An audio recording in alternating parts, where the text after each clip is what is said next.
Okay. Afternoon, everybody. I need to get the voice sync sorted. Issues. What issues? I've always got issues. Oh dear. 100 milliseconds. There, that should be a bit better. Less like a badly dubbed movie now. Yeah, pretty hot today. Very hot, actually. But for some reason, I've totally lost my radio mic. I do not know where it's gone. It was right there. It's literally been beamed up. I just don't know what on earth I've done with it. Obviously I had it on Sunday. That was the last time I used it. But there you are. Anyway, how is everybody? It is pretty warm, isn't it? I've been messing about with the settings in vMix to try and stop some of these errors I'm getting and to make it run a bit smoother, but I don't think... Yeah, it's still saying it's lower than my recommended bitrate. Open widget. We're not getting the key frame rate thing now. I've sorted that, I think. I don't know.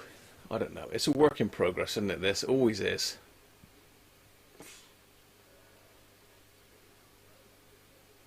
It is getting a bit warm in here, actually. So, I take it you can all see and hear me. No one said hello yet. Am I running a bit slow? Am I in front of everybody? It says I'm good now. I'm good now, apparently. Still only doing 20 frames a second instead of 25. Oh well. It's better than it was.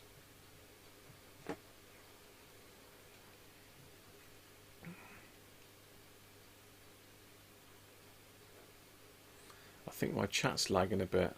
Have I set it to normal latency? No, it's low latency. Well, perhaps I'm not actually live.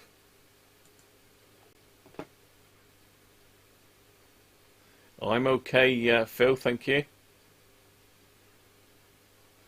Help Graham, all 100%.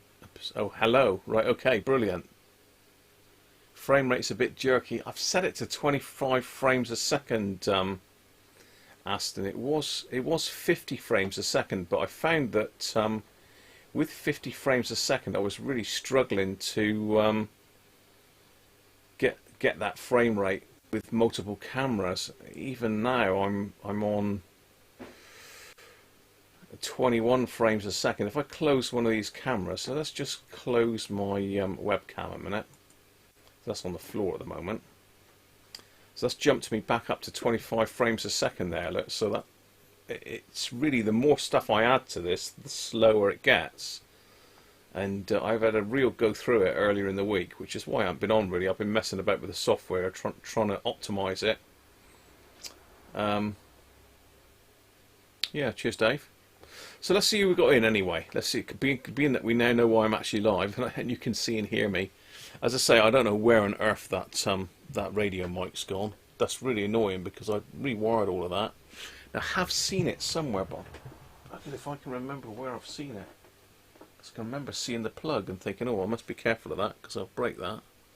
If I can find it, I'll stick it back on because it's a lot better than this one, and I can walk around with it. It's strange. Mind you, I have been sort of pretty much rammed at the moment, trying to get stuff done and thinking of new things to do, etc., etc. So, Chris Brown, hi Chris. Brett Ski, hi Brett. David Tagg, there's flies in here as well. Nick Petronics. It's 26 in here at the moment, so it's warmer than it normally is. Hi Daniel, how are you? 34.5. Whoa. Hi Colin. Afternoon Aston. Bit toasty in your workshop, is it? Spanky, how you doing? No, that's not me garden, mate. That's a picture of me out on a dog walk earlier in the week. Just thought I'd give you a quick picture of the countryside round here, that was all. Cheer you up a bit, you know. A nice cheery photo. Hi Rob, how are you? Rob Tiveridge. Doug McCartin, afternoon Doug. Theo, afternoon Theo, how are you? Have we got everybody? Have we got everybody? Andrew Alsfer, afternoon Andrew. Afternoon George. George is warmish. Benji. How you doing, Benji? I could be mopping my brow a little bit today. Afternoon. Volume's a little bit low. Okay. It could be the gain on the microphone on the back. No, that's up full, so it's in the software. It's in the software. Of course it is.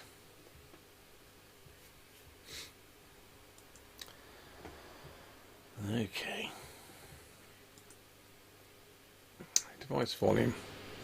Right, that should be a bit better now. How's that, Andrew? Probably too much now. I can see I'm peaking fairly high. Hi Dave Malik, how are you? Phil Dixon, I think I said hello to Phil. 33 in Wolverhampton. Yeah, we have actually had some decent weather here this week. Well, just yesterday was lovely. I took the day off yesterday and went outside. Well, I say took the day off. I ended up trimming the paddock out there and moving the chicken fence with Mrs. Cruncher. Then we sort of had a bit of a chill out afternoon, really. Bonjour, je voudrais savoir la suite de répartition du Sony SW. Merci. Et très beau travail que vous faites. I don't speak a lot of French near June. Is it near June? Mazzari. But good afternoon to you, mate, anyway. I did get some of that.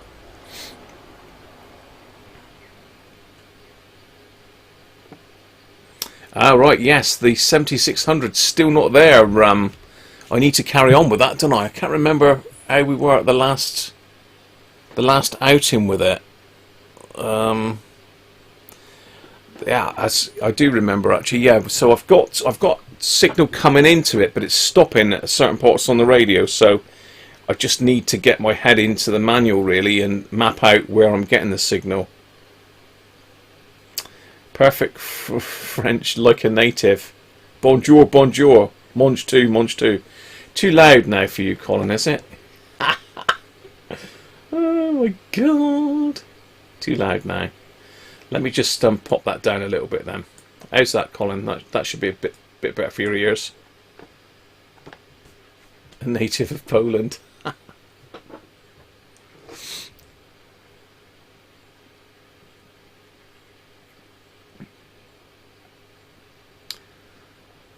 Yes, thanks for the translation, Spanky. Simon. Spot on now. Okay, well I've turned the master volume down a bit. I've left the mic volume as it is, but the overall volume is down a bit. And if I could find my radio mic, I'd stick that on and it would be even better. But I just do not know where that has disappeared to. Very annoying. Basically, I've tidied the whole place up here, and I've tidied it up too well, I think. Anyway, what am I up to? Hi, Gary. How are you? Let me just move that microphone a bit. Unfortunately, that's going to be right smack bang in the camera now. So I'm going to have to use probably the overhead camera. Which, again, I've had a play with the overhead camera because I didn't realise that I had it the wrong way round. And I'm donning shorts today, just in case Richard is inquiring. So yes, we've got the shorts on today because it is flipping hot, too hot. So that's the overhead camera now. It's actually filling the whole screen, whereas it wasn't before. And there's the legs, just in case you need to see them. Yeah, it's filling the whole screen now. So I'm getting a fairly regular 25 frames a second now, so it shouldn't be as jaggedy. But this is the Selena Vega. This is Tony's Selena Vega that I've been working on. Bit of a beast. Those of you that haven't seen one of these before, let's just get over a little bit because the camera's a little bit away.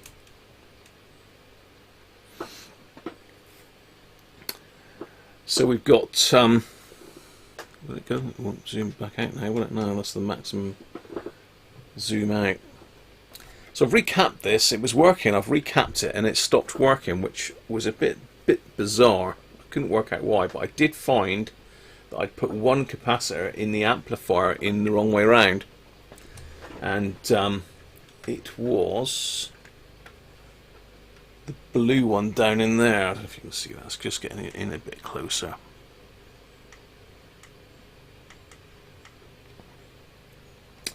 Let's find us something to point with. Yeah, that blue Nichicon in there, that one, I had in reversed, which is great, isn't it? But if any of you have worked on these, it is a bit weird trying to work out which way round they are. But what I didn't see is, obviously we've got the board marked with positive back there, look, and I still had it the wrong way round, so must have been one of those days. Let's come back out a bit. So anyway, it doesn't work, so I started looking at the circuit diagram and went through and started on the IF strip, because I thought, well, I could hear the amplifier working, and if I touched certain areas of it, it was really noisy. So I knew it was working. So it had to be something to do with the IF, and because I didn't have anything on medium wave on AM or FM, it had to be something that was common to both, which is power supply. So I started having a bit of a probe around, and where's my schematic? I printed out my schematics. Let's see if I can find the IF. Okay, so they call this the I don't know if you can see that or not. Yeah, you can pretty much see that if I come in a little bit closer, because the area of I want to look at is up here.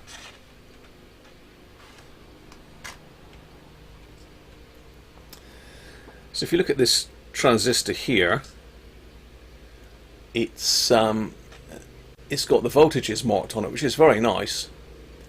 So it should have 4 volts on the collector, 0.7 on the emitter, and 1.3 on the base. Well, I had 8 volts on all of those. That's a bit strange. I shouldn't be having 8 volts on all of those. Am I measuring it wrong? So anyway, I went back a little bit in the circuit, and I looked at this diode here, V5. And obviously one side is ground and the other side actually goes down to the power supply. Anyway, I was getting this 8.8 volts both sides of that. So unfortunately I don't think I can get my main camera in, because actually I might be able to. Let me just higher it up a little bit. Bear with me. Let's have a look what we're looking at. Oh yeah, I can. Yeah, that's not too bad actually. Okay. Let's pop you on the main camera. It's a bit easier to see. I haven't got my thing. So let's pop you on the main camera. So there we are. So it's over here is the issue, and I'll get the overhead camera moved over to that position in a minute. And I'll show you basically what I've got, what's going on, what's occurring. Right, are you going to settle the camera? Are you happy now? So say, if anyone's wondering what this camera is, it's actually a document reader, but it does work quite well for really good quality close-ups. So I've got the cover just rested there with the speaker in it. So anyway, this is that diode R2, and let me just get my multimeter in shot, if I can.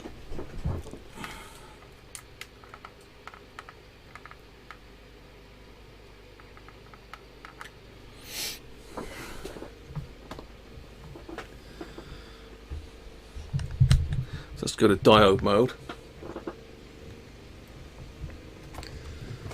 and let's show you this diode.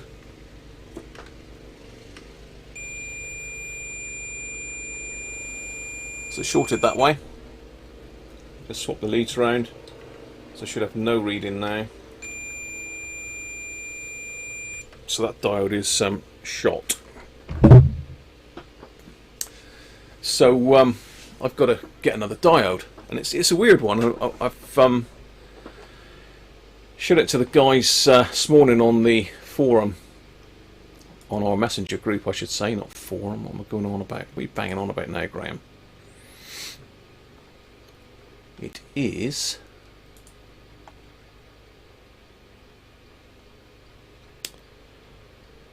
let's see if I can screen cap this, or will it have I got screen cap set up? No, I haven't got screen cap set up. Oh well, okay. So basically it's a bit of a strange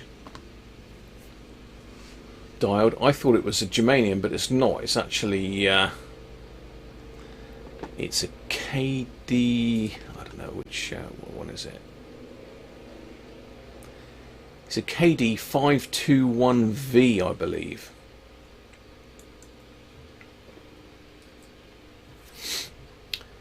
I'll stick the data sheet for it in the chat here a minute. Russian diode. Hi Bob, how are you? Is it Russian or Eastern European? Well, I believe it's Russian. It's a Selena Vega. Trying to find one with the back that I can look at. Look at the back panel of it somewhere here. Bear with me, I'll go and get the back panel.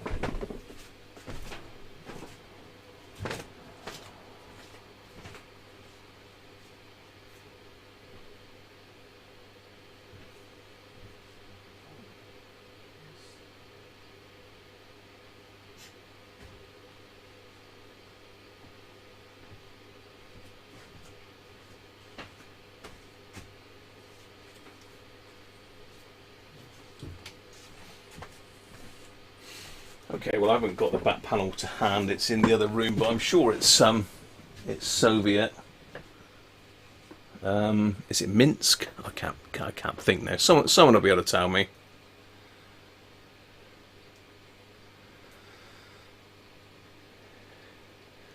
Russian D18. Hi Victor, how are you? I tell you somebody I haven't seen, and hi Dom, and Bob. Hi Bob. Seen that diode before inside a Rigonda radiogram? Yeah, it's a Vega Selena 215.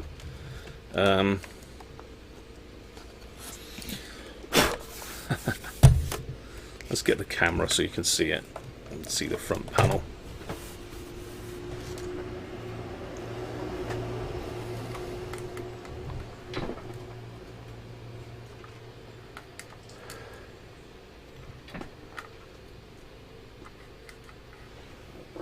It's not liking that too much because of the light. There we go.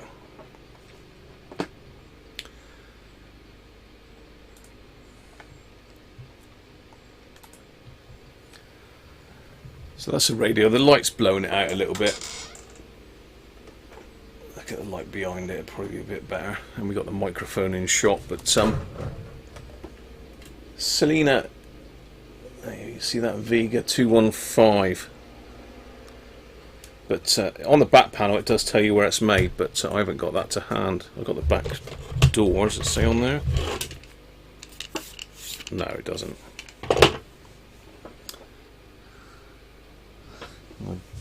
panel is in this spare room, so not to worry. But I have got a spare chassis of one of these, so I was going to whip that diode out and have a look, but probably won't do that now today. But just thought I'd give you a progress report, because I seem to be doing a lot of other bits and pieces at the moment, but radios is what I tend to do the most. So thought we'd have a bit of a radio thing as well, show you what I was up to. So that's the Selena Vega 215 in pieces, and as I say, I've got to go back through that really before I power it up and just check up through the rest of the power supply to see if there's anything that's caused that, apart from my reversing the polarity. Not the polarity, reversing the. It went down the back there. So I'm still sort of lurking around looking for my radio mic, which should be here somewhere. Oh well. So let me just pop that to one side a minute. Stick me back on the camera. That's cut to me. So let me just stick that to one side a minute, and I'll get out some of the bits that I've picked up this week and give you a bit of an idea of what I'm up to at the moment here. Where are we?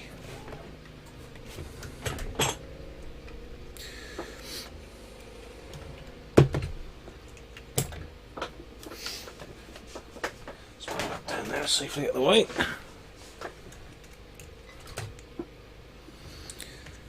So yeah, I'm constantly messing with this streaming software. Hopefully one day I'll get it right and it'll be absolutely perfect. It'll be proper frame rate, 50-60 frames a second, no lag, no audio issues. Yeah, one day when I grow up into a big boy. Right, let's get that one out of the way. Okay. So I did mention that I was getting myself a CB aerial sorted out. Well, I've got a CB aerial amongst a lot of other bits and pieces that I picked up.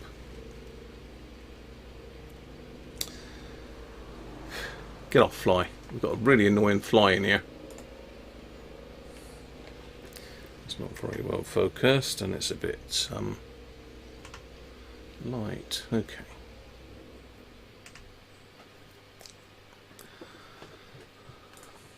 So I picked up one of these.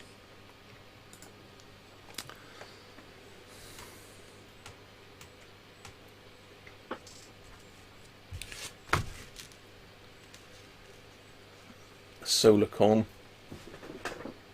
A99. Basically this will do, I believe it'll do something like 12 to 15 meters or something. It'll cover quite a lot of bands with an ATU. It'll do 2 kilowatts, which the most I've got here is 200 watts out the back of my amateur radio, but it will do, I believe, up to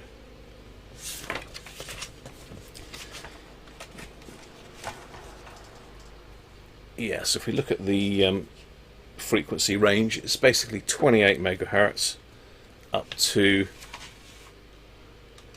33.117, so it's got quite a frequency range. And I mean, this is a cut-in chart. I certainly won't be cutting it.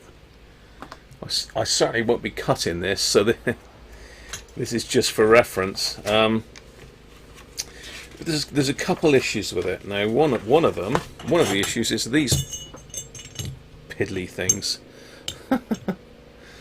So this is the brackets that you get to mount it to your pole.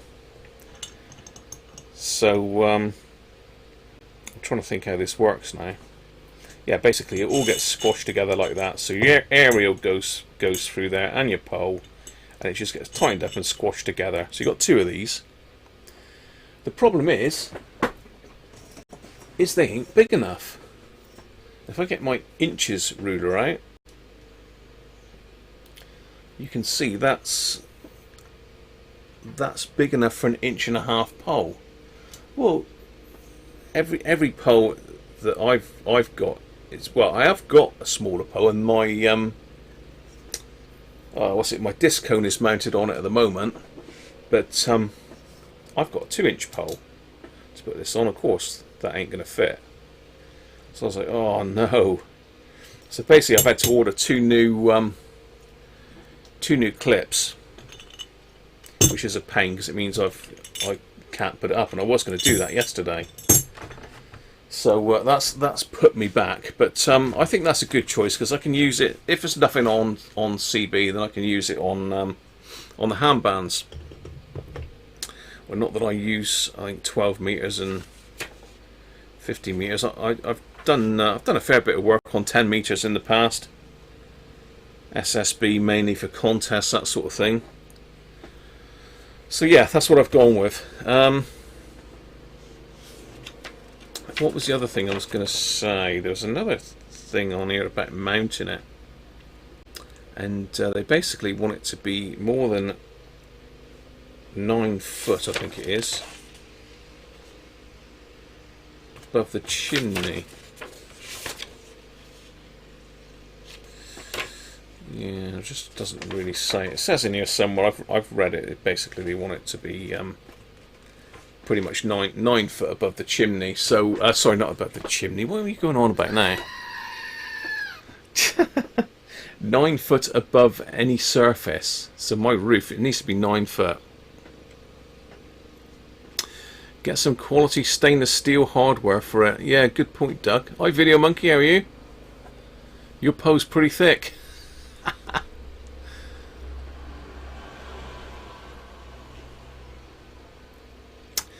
A long wire and an ATU instant CB aerial. I know I can tune that up on CB, George, but it's pretty atrocious. I mean, most people on CB are vertically polarized, and I'd be horizontal with that, so it doesn't work really for like local FM CB radio. Battery Maker, how you doing?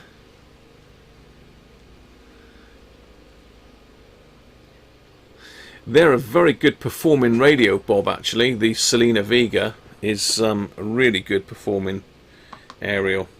Very, very good. Very good.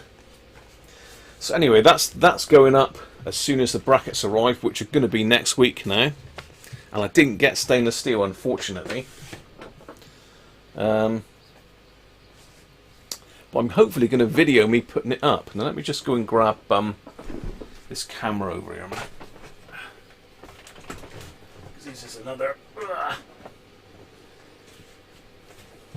This is another of my harebrained ideas. Bench is a bit messy there, Graham. What's going on?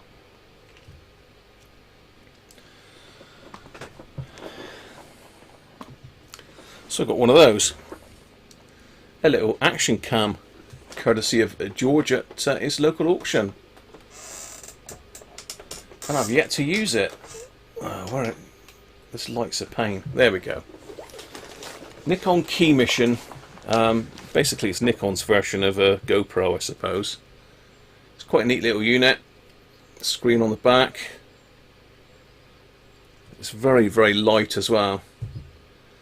But I didn't have any mounts for it. This is literally how I've got it.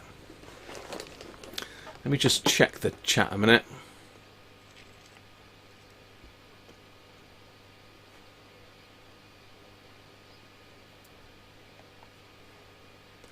Just check the chat. Hi Mal, how are you? Does size matter? It does when we're talking about poles, mate. Because you need a sturdy pole to stop your aerial snapping off.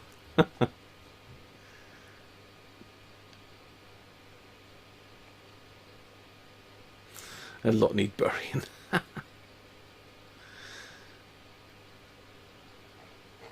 You've used it quite a bit, have you? Hi Michael, how are you? So Michael said that vMix will start to hit some interesting limitations for software pushed it further than expected. Now dedicated hardware such as ATEM is starting to make more sense.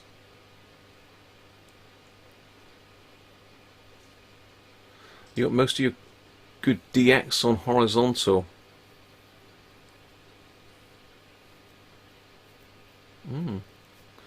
I don't know, Sim. And afternoon, Sim. How are you?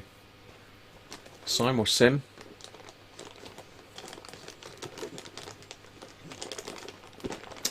So that's the Nikon action camera. Well, I didn't stop there because I got no fittings for it. So I went on Amazon and I thought, I'm not going to spend a fortune on this because I'm only going to really record myself going up the ladder and fixing it. So I picked up this lot. I'm going to need to get the other camera on this because it's too big for the overhead camera. Excuse me if my guts are in the shot.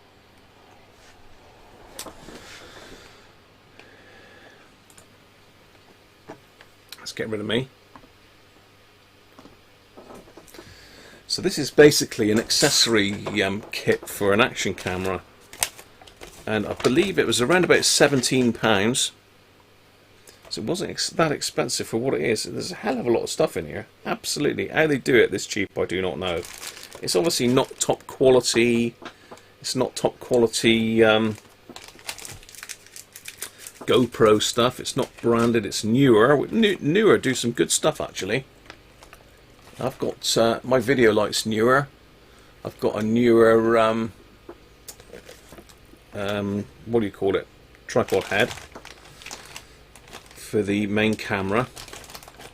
There's loads. I haven't even opened this all yet, but I mean we've got a selfie stick here, look, which is absolutely huge. So it would go different. I mean, I could screw it on, I suppose, but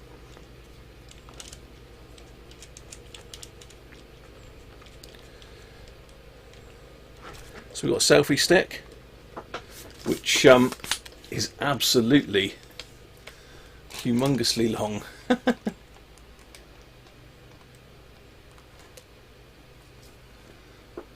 Yeah, that's quite good. So that'd be good for radio rallies and NVCF, etc. Doing a bit of recording.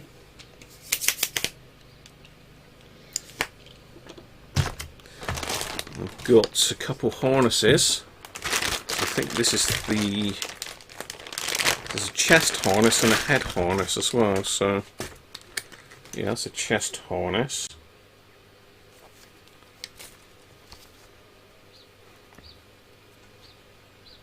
Make sure it goes that way up, doesn't it? Yeah. So there's a chest harness there, all elasticated.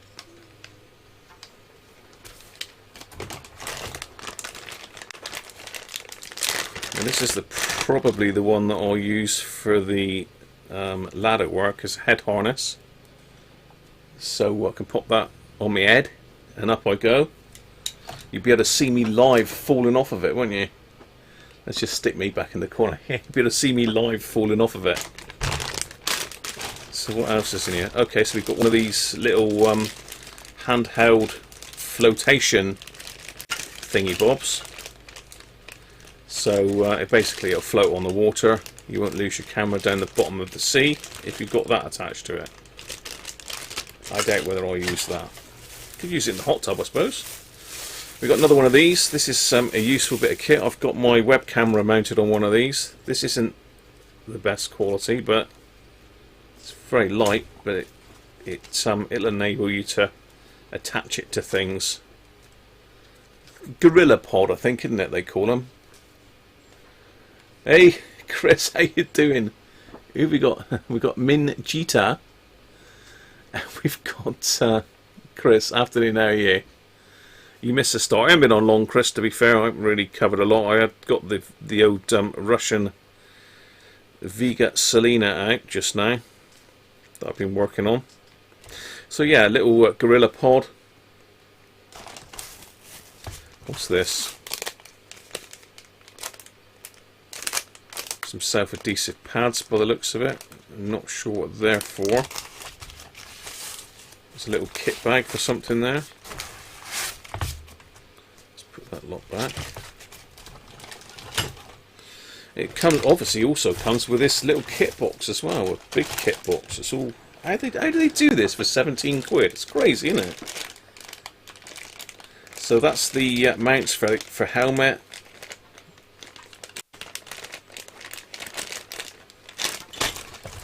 We've got a little phone holder by the looks of it. Yeah, a little mobile phone holder. Although mobile phones is a bit of a sore subject at the moment, because mine I've gone and broken the screen up in the corner there, so I've got to fit a new screen to my phone. That's another thing I've got to do. I don't think that'll fit my phone actually. No. So that's a little phone holder for the tripod. What else have we got? Alright, okay, little clip mount.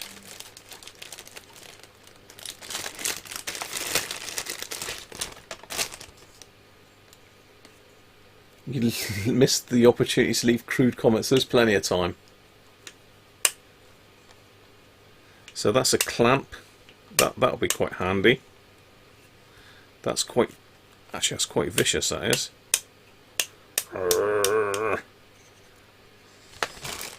And dash mount, or window mount even. Look at all this stuff. I mean, yeah, it's probably not the best quality on the planet, but you know, it works.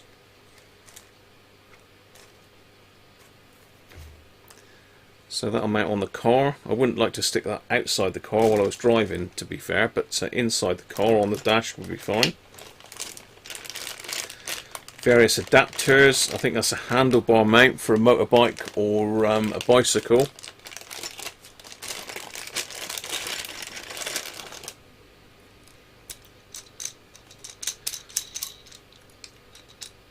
Again, this is plastic, not metal, but at the end of the day, it's rubber inside there as well. Again, I'm not reviewing this. This is just what I bought for myself. This hasn't been given to me for review or anything like that. But there's a hell of a lot. There's still loads in here, look. So this is a big dingly dangly attachment that you stick on your helmet if you've got a push bike, and you can view down to the ground with it. You can angle it onto the floor.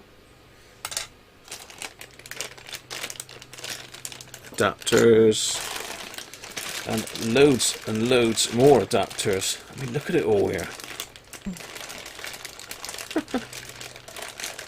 There's absolutely loads of the stuff. Hopefully there's the one bit that I need as well, which is the mount to go on the bottom of the camera, because I haven't got one of these GoPro mounts on the bottom of the camera. It's just a normal tripod mount. I'm sure this had one. Ah, there it is. There it is. So you need one of those to stick in the bottom of the camera. And then you can mount all the GoPro accessories on it. All the brackets and that fit on it then. So that's a must-have. That's the main reason I bought this set and not some of the others, because there were other sets that were even cheaper, but they didn't have all the bits in that I needed. So there, I think that's covered it. What's in there? We've got something else here. There's loads of it, isn't there? Yeah, it's a Nikon key mission, Chris. I did show it under the camera just now. I'll stick it back there in a second for you. What is this? This is a little... What is that? I wouldn't like to say what that is, to be fair. Is it? Oh, it's a wrist mount. Of course it is. Yeah, it's a wrist mount. So that you can put it on your wrist. So when I'm out skateboarding, yay, happy days. Yes, that's a wrist mount. I wonder what the hell that was then. That is. We've got another little spanner. There's absolutely loads and loads of stuff in here. Absolutely rammed full. So yeah, I thought I'd share that with you. But say that was on Amazon. It was £17 something, I think. And what a lot of gear to get for £17. I mean, you pay that just for the case, wouldn't you? So there you go. Does it have a skull mount? What do you mean, a skull mount, Doug? It's got a head mount, if that's what you mean. Skull, head, same thing, isn't it?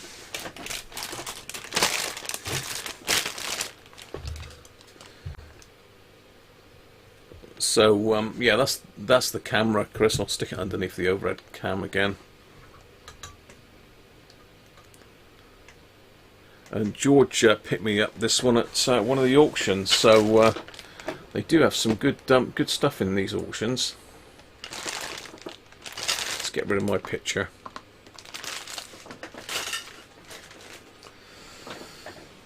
Again, I have shot some video on this to make sure it worked, but that's about as far as I got. So it's waterproof to 10 meters, shockproof 2 meters. I suppose that's a drop distance, isn't it? Which is 6.5 foot. That.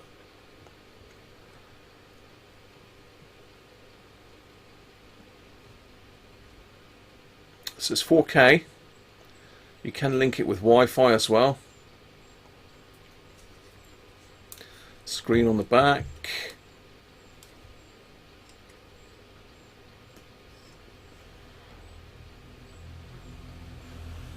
These are relatively cheap, even it's still a current model. Takes an SD card. It's got an HDMI port in there as well, a little baby one. So it's got a USB and a micro HDMI port. So I should be able to upload the footage, and the SD card is in there. And I've got 64 gig in there at the moment.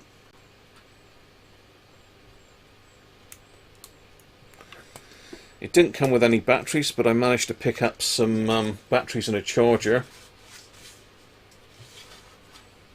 on eBay cheap enough. So yeah, there you are. There you go, Chris. The full rundown. No picture. No. Hi Ganesh, how are you?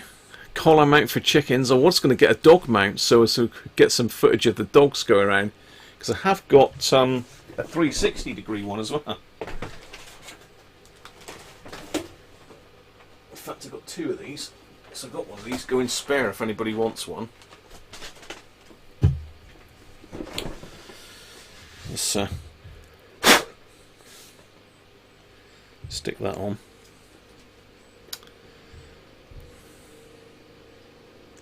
Zoom out a little bit because this is a bit bigger. So that's the batteries. These are just cheap. I can't remember whether it's eBay or Amazon I got them from. I think it might have been Amazon actually. I've got a few of those batteries and a couple of chargers. So this is the 360 degree Nikon. Again, these weren't expensive. I can't remember what I paid for them now, but so you got a lens either side, and I mean the picture on it is pretty good. Sakasame, I don't think I've got an SD card in this one. No, I haven't. The Sakasame port's inside. But like I say, this isn't going to be. This needs to be on top of your head, really. Or this is the one I was thinking of putting on the dogs, because you can get a harness for the dogs to put a GoPro or something like this on, and then basically the dog goes running around, going bonkers out in the countryside, and you've got a 360 degree picture.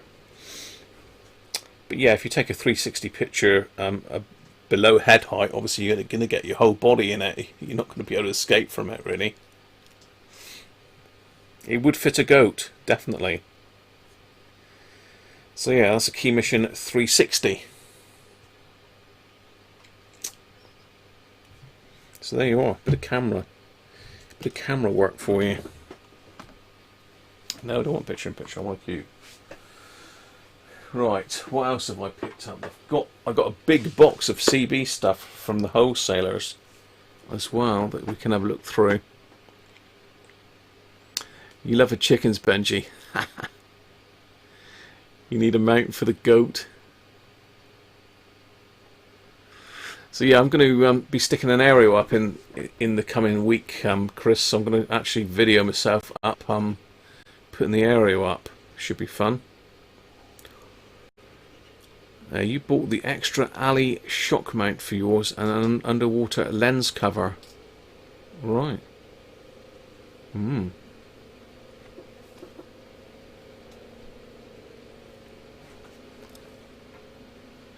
just watched Steve-O One Knievo. He had his plane in the annual, well, for the annual, and it cost 93 grand for the inspection. Flipping heck.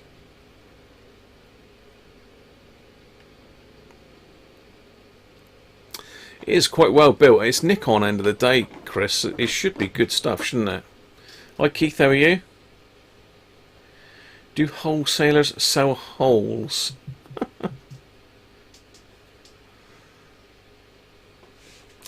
So I got a load of stuff from the wholesaler. So what are we doing camera wise? So I got my amateur, the Antron 99 or Solarcon 99 as it's called from them. Let's just go to that camera. I've got to mess about and manually change cameras at the moment because my thingy bob isn't working. So you remember the Midland 48 XL that I had? I had the Midland radio, lovely radio, but no microphone. And we'll see if this works in a minute because I've picked up a microphone for it. And if anybody knows the Midland 48 XL, the microphone that's with it is absolute. Well, it's horrible. I don't like it at all. What have we got here? What's in the picture now? Oh, okay. It's behind me. That's the curtains. I wonder what that was in the picture then. Over. No, there.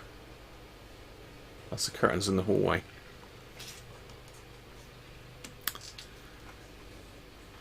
Today's video is just about anything Minjita.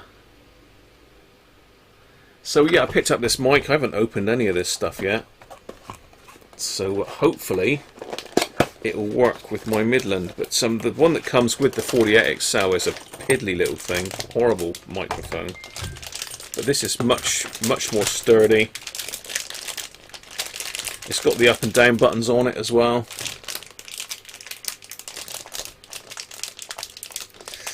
And it was a damn sight cheaper than getting a replacement mic as well, I can tell you. Ridiculous. They want like 30 quid for that poxy little mic. If that is a term that I should use. That's not blue, that's just some protective film over the top of it. But yeah, that's a lot more substantial. So let's grab the radio out. If I can remember which box I put it in. Is it this one? I've got a lot of my stuff a lot more accessible now, so he says having to move loads of stuff to get at anything.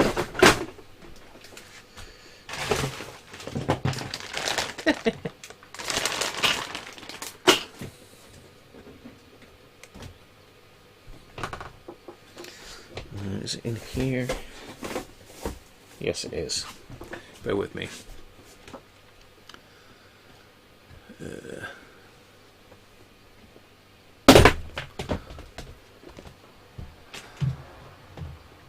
We're just looking, Minjita. We've done a bit of testing.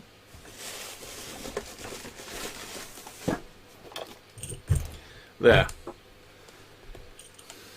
That's the radio that this mic is going to be for.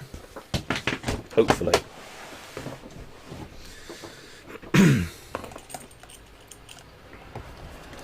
So you can see the picture of the thing that comes with it. It really is a flimsy little thing. If I can get the light to not shine on it, it's a flimsy little thing. It's tiny.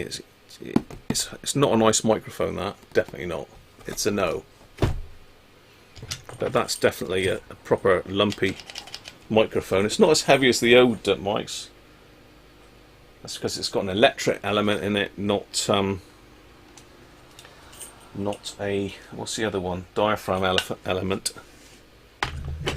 Is it electric? I can't remember what I call it now off the top of my head.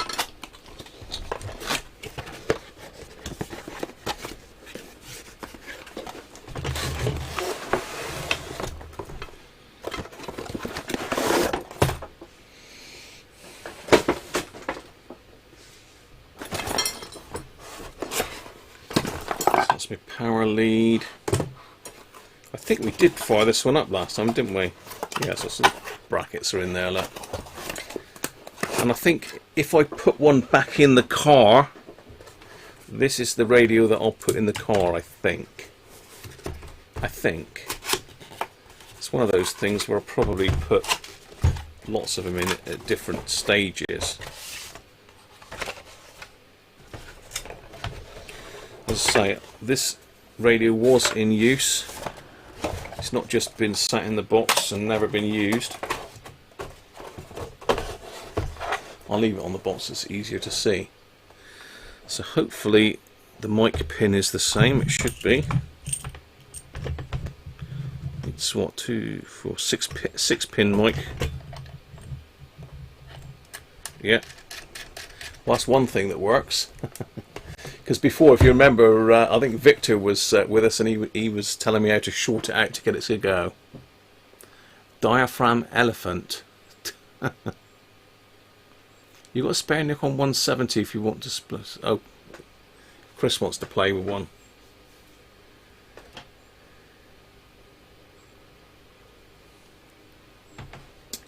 And I have got one of these 361 spare as well.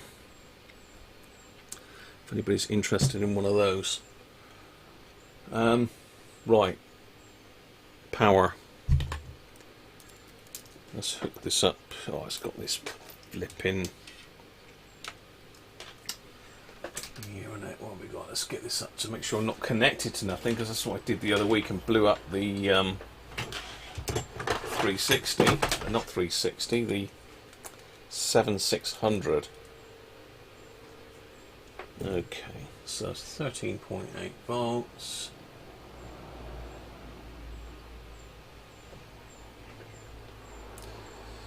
Just pull this apart for now.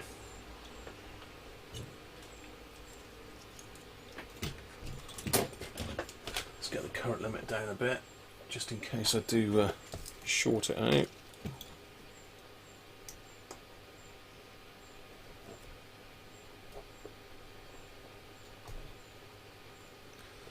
Not a very good fit. No, that's better. So I connect it into the test set for now.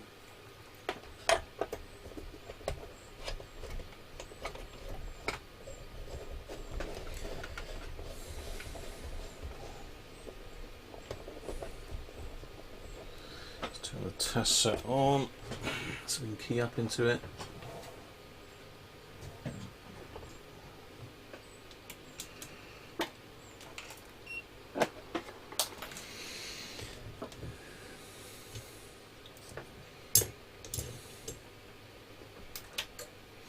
Right, let's get some of this metal work out of the way. Let me zoom out a little bit. Let's see what we're up to a bit better. So that's connected. Let's connect the speaker in as well.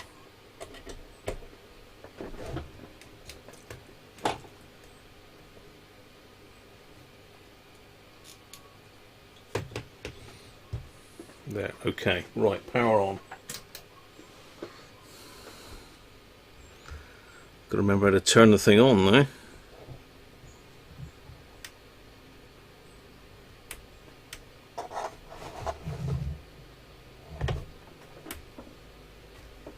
Okay, have we got a fuse going in this?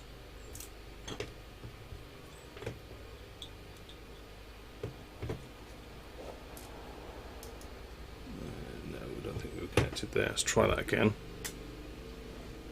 No, cutting down on the current limit. There we go. Yay! It works.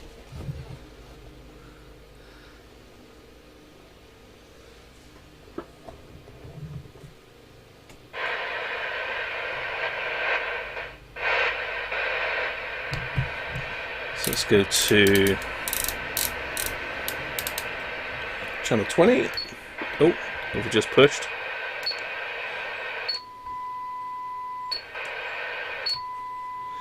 So that was on EU, UK. You can obviously hear we got a tone coming through. Let's go 0.5 microvolts.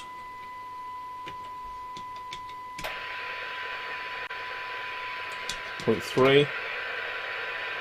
Still here at 0.3. 0.2. Just.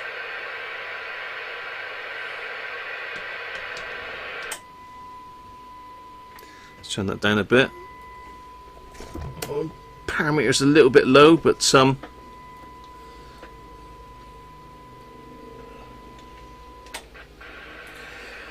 let's just see if it keys up.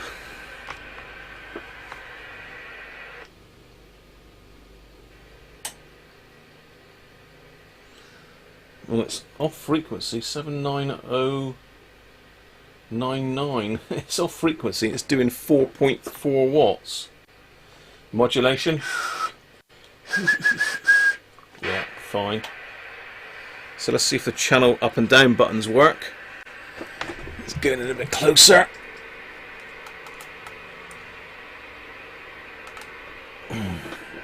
So channel up. Channel down. Ideal. And it's got lock. Apparently you can program the lock button to change between UK and EU. Apparently. I'm not sure exactly how you do that, but there you go. It works.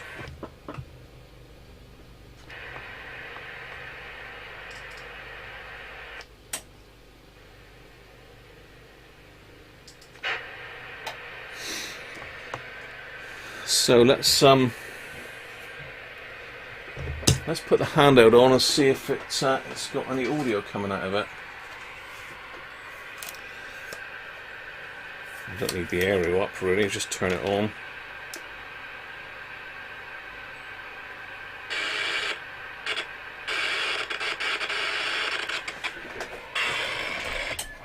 One, two, three, four.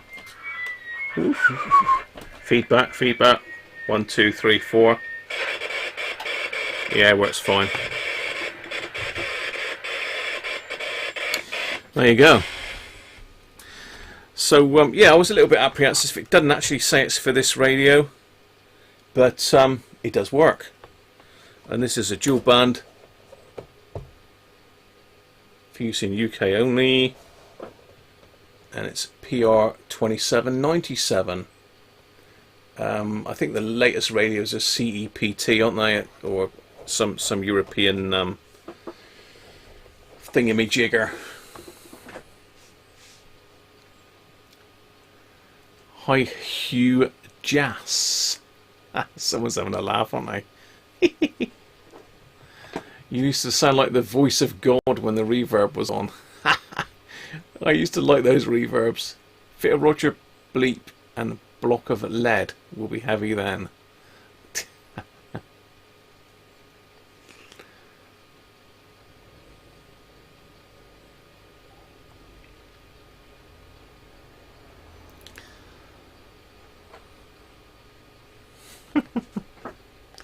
Hello Hugh, I'll tell you there's a really annoying fly in here. So there you go, yeah, that's the Midland 48 XL. And that microphone does officially work with it. So it says 48/76 on the side, and this is a 48, but this is an older version of the 48 multi, I think, but it does work, which is good news. So I've saved myself quite a bit of money by not buying another one for 30 quid, I think they were. for a genuine mic. Well, it's still made by Midland, but it's obviously not the one that comes with it. So that's good. That's another job done. I just wanted to make sure that that would work. I mean, I could wire any mic for it really, provided I got a 6-pin mic plug, which I haven't. So anyway, that was that one. I bought, let me just get this out of the way. Try to test it off, don't need that for a minute, and that.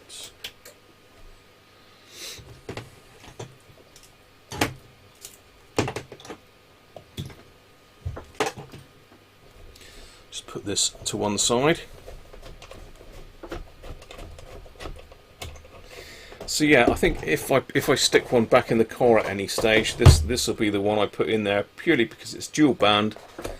So if there's a bit of stuff coming in from Europe, I can do a bit of DX on it, and it's a nice sounding radio. It's going to need a bit of a trim up though, by the looks of it. We need to just pop it on frequency. As I say, I've never ever been inside this. It was supplied by Tower Communications in Cambridgeshire. Look. Someone's done a bit of a scratch-up job on the serial number for some reason as well. I'm not sure what that's all about. I thought I bought that locally. Obviously not. It must have been the cheapest place for it at the time. So I picked up a load of these. What they call the Coffin Mics. I've got I bought 10 of these, so I'll stick some on my website, and I've got a lot of radios here without microphones, so I've got ones without plugs on, so I can basically wire it for whatever I want. So picked up those. I picked up one of these, and I was a little bit disappointed about this really, because it does say it's high quality coax in the blurb for this, but it's not. It's just RG58. So I was going to have a chat with them about that, because I can't remember. It was a 5D something or other that it said it had fitted to it. So obviously not. So this is basically for my triple mag mount. So I've got a triple mag mount on the side of the cupboard here. I don't know if I can get it off actually. God, hang on. Let me see if I can get my triple mag mount off. I'll show you what it's for. Hi Paul, how are you? See, if I can't get it off the filing cabinet, what chance have I got getting it off the car? So yes, I bought this this triple mag mount. It's going to absolutely pick up everything on the bench here if I put it down. I picked up this triple mag mount in a clearance sale. It might have been Truck King. It might have been Truck King's clearance. But it's a cracking one for an amateur radio antenna. You can stick some big antennas on this and still drive around. It won't rip off the car. But it didn't come with any aerial plug. So I'm hoping that this will fit in there and let me put some of my aerials on it. So that was what that was for. And I mean, for the length that we're using. The length that we're using of coax, it's not going to be much difference in loss between the more expensive coax and this really, so I'll just put up with it, I think, rather than the hassle of trying to send it back and saying like it's not as advertised. But yeah, this is branded Moonraker, look. But that's what it's for anyway, for that mag mount. So what else did I pick up?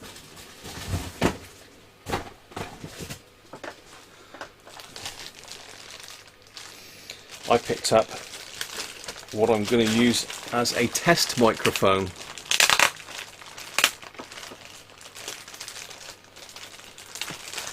George is saying it doesn't stay on over 50 mile an hour with the 80-meter Hustler antenna on.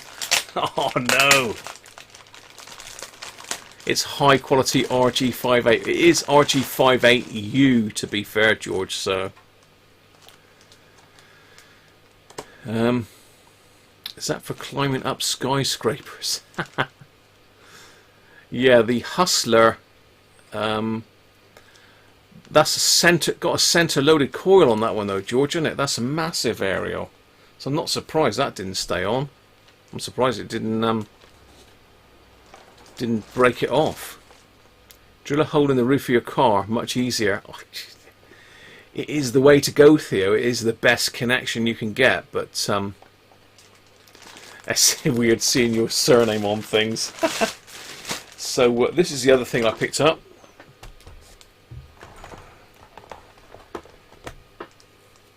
Now these are fairly expensive for a microphone, but they're made in the US of A, and they're a very nice microphone. It's 4-pin, it's wired for Uniden at the moment, I believe, but you can make up some mic adapters for these, so as you can use them Uniden or Cybernet or whatever else you fancy, really. If you buy enough if you buy enough plugs to make adapters, you can use them for pretty much anything. But it's a good quality microphone. I've got one of the original ones in underneath, but I think it needs work.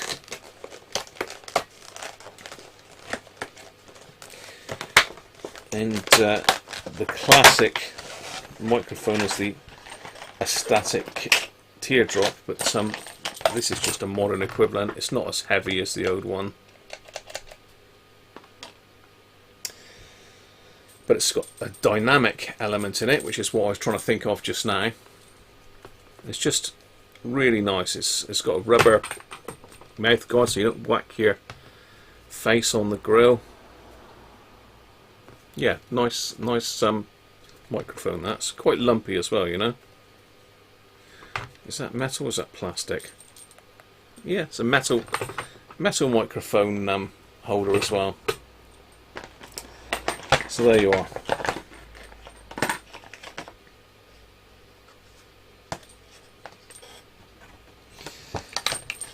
I don't think there's anything else really exciting in there. What else is in there? I've got some mic leads. I've got a couple mics with ropey microphone leads. I've got a couple more microphone leads. In fact, that desk mic up there needs a new lead, so that's a job to be done pretty soon. And most of it is Charman's microphones. Sorry that I didn't realise they were just yours, Charman. Are they all the same? I think I've got all Coffin type ones. And the rest is just a load of plugs. So you can never have enough 4-pin microphone plugs.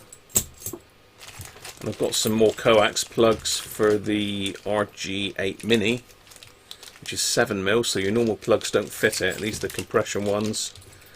These are just for making up patch leads and sticking my Antron up.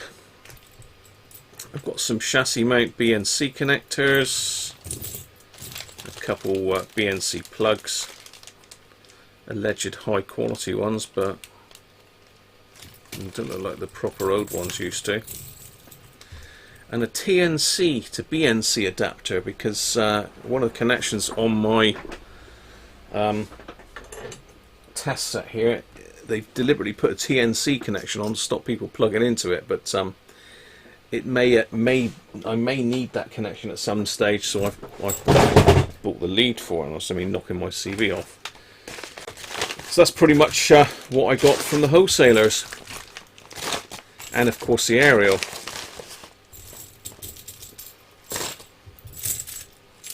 So it's pretty good. Came next day. I had to put a minimum order in for free postage. You know the crack with that. You get stung for postage else. And oh, and I bought a couple more of these. My favourite foam cleaner, Servasol foam cleaner. That is the business. That's probably about the best one that I've had. There was an RS one that wasn't bad, but Serviso Foam Cleanser 30 is good stuff. So it was a good price, so I've got a couple of those. So I do get through quite a lot of it. It's ideal for cleaning the sides of Robert's radios. It likes to take the actual colour off of Robert's radios, but is fine with hackers on the wreck scene. Mike Oxsbig. CBs are your kind of thing, Mike, are they?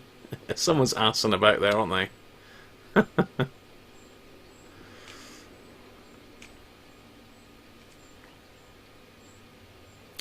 Lip sync is out a bit. Unfortunately, I've had to swap my... Oh, hang on. What an idiot. I've been looking for this microphone everywhere, and it's right in front of me, look. It's there.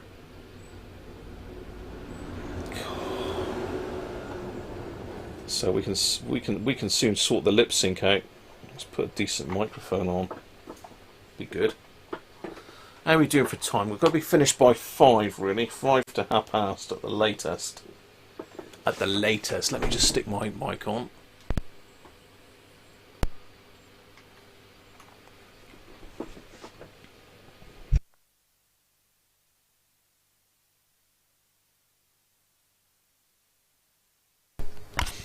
Right, hopefully I'm back on and in better sync. Excuse me for the noise a minute.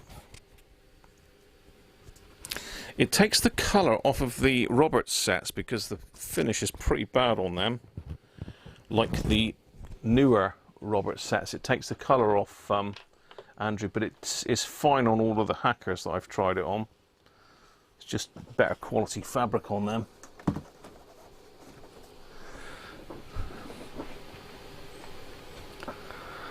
The boss, Mrs. Cruncher, will be home 17:10. She actually finishes work today at 5 o'clock, Bob.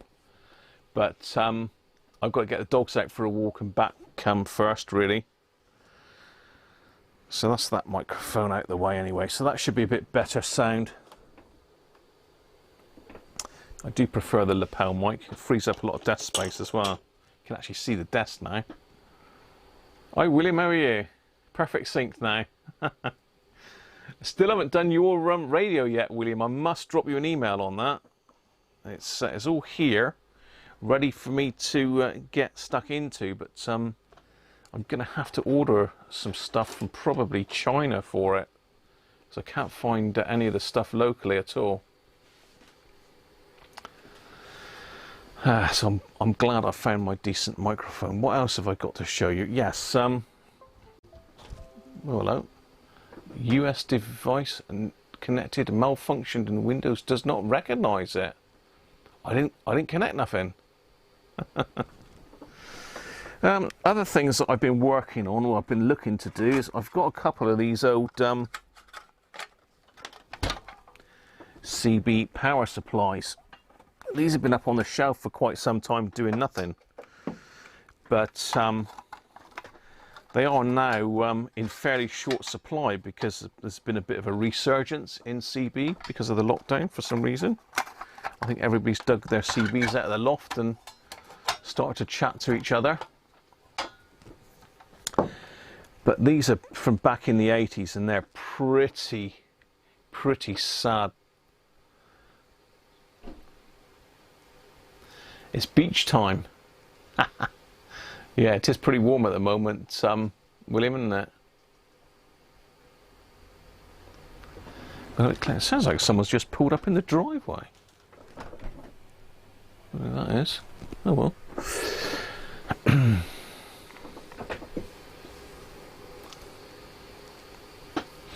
Very good. Phil. Dear, oh dear. Who is that then? It's somebody.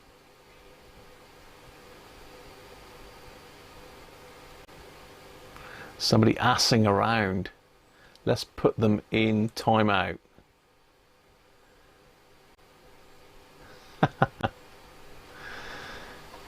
Mrs. C in her new car. Well, be nice, wouldn't it? She might have won that one off of Good Morning Breakfast TV. So anyway, these power supplies, pretty rank. I've had both of them. I've had the lids off of both of them. I haven't worked on either of them yet, but I have got the bits in to fix them. I mean, that is crusty, to be honest. This is the bigger of the two supplies. This is a 5 amp, but I actually turned it on and put my probes in the back, and it was chucking out just over 15 volts. And if you can see, the binding post there is absolutely falling apart. Let's get in a bit closer with that camera a minute. Excuse me.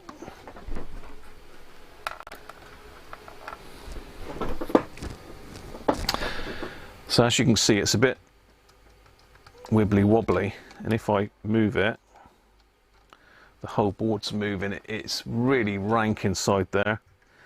It's on some sort of fibre pad, and I'm hoping it's not asbestos. I don't know if you can see that. The transformer sat on a fibre pad. I hope it's not. I wouldn't have thought so. I mean, this has got to be, I don't know what date it is. Has it got it hasn't even got a serial number on it, I don't think. So one underneath the cover. No. It's rank, basically. So there's two 2200 at 25 volt caps in there, so they're coming out. But it's pretty wibbly wobbly there. And someone has stuck a new cable on it, which is nice of them. But they forgot to connect the earth wire.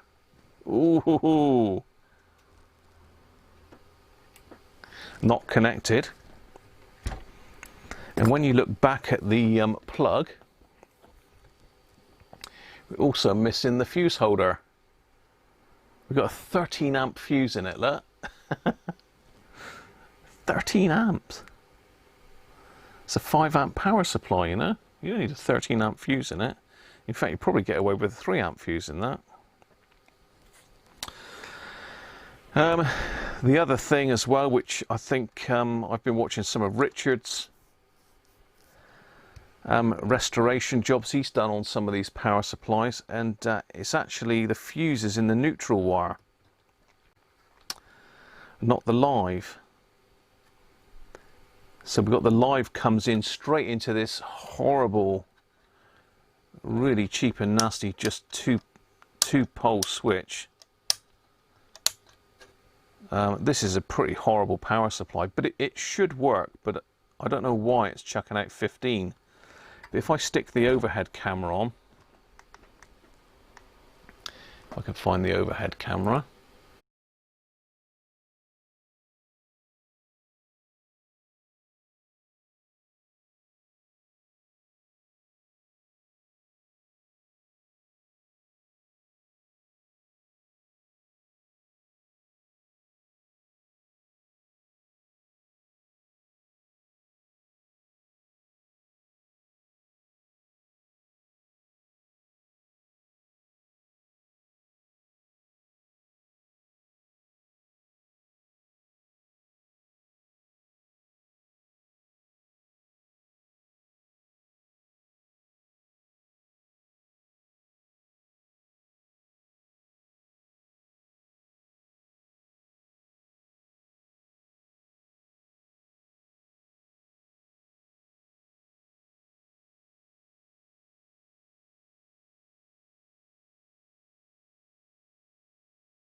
Not the safest transformer I've ever seen. Power supply even. Pretty bad. I wonder if I can just get a socket in there and just get that off. And basically the circuit board is just held on by a couple nuts, and it's literally has fallen apart.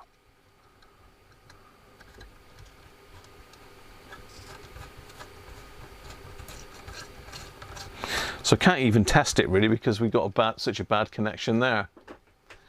Sound's gone. I think it'll be alright. It's a fire starter. The fuse and the on-off switch is often on the neutral. That's wrong though, Bob, isn't it? It should go around the other way.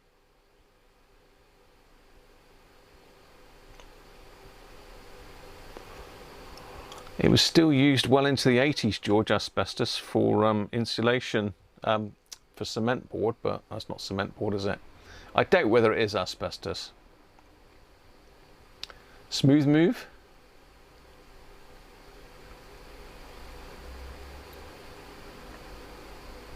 You like that?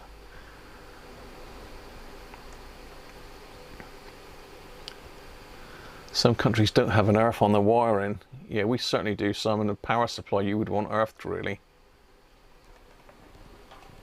Sound gone?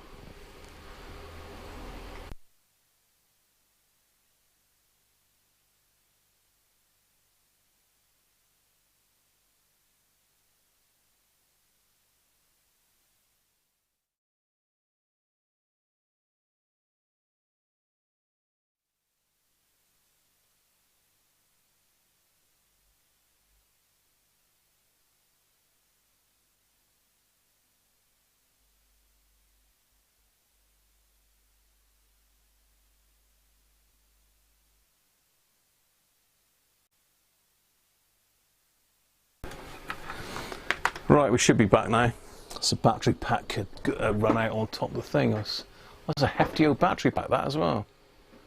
I must have left it on the other day. So where were we before I rudely got rid of my sound?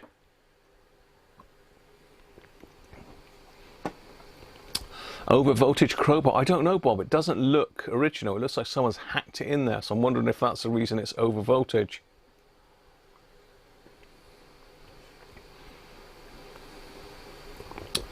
The caps aren't original either. It's had a real hack job on it, Benji, isn't it?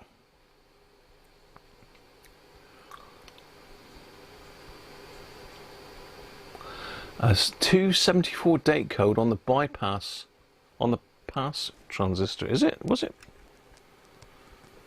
274. You reckon that's February 74, do you? Could well be.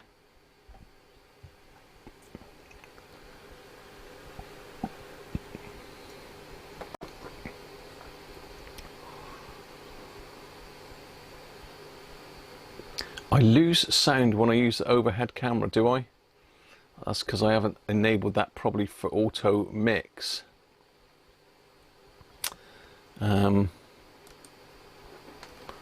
Audio settings, yeah, it is automatically mix.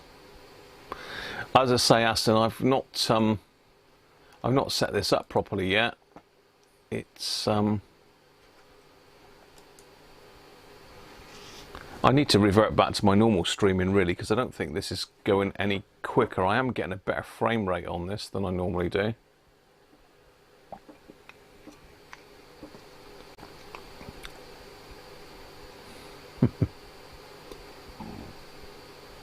Sounded better without the battery sealed. That's nice, isn't it? Where's our Mr. Racing Demon these days? Anyway, I haven't seen Mike for quite some time. I don't know where Mike's disappeared to. Hopefully he's all okay.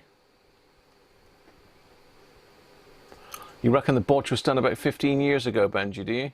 Because of the RS caps. I don't know, I was going to try and get it apart, but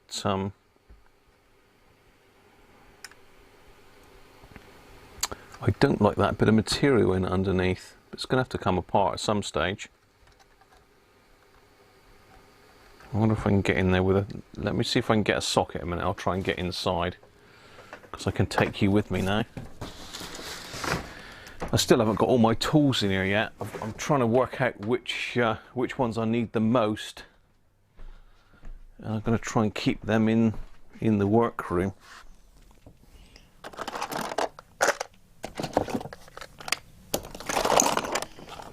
There's a microphone plug there. What's that doing in there?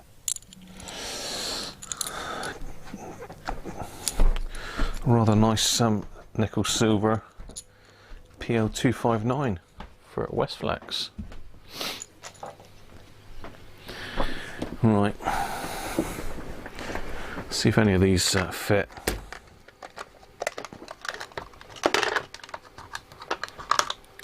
$10mm? Is it 10mm? Smaller than 10.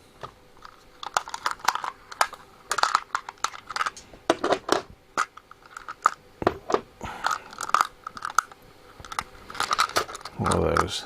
They're all imperial. They're all imperial.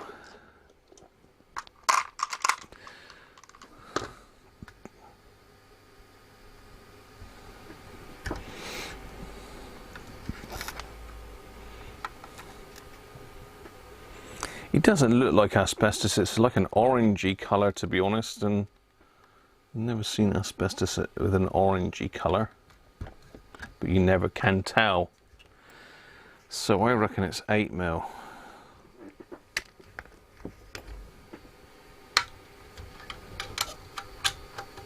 Yes, it is.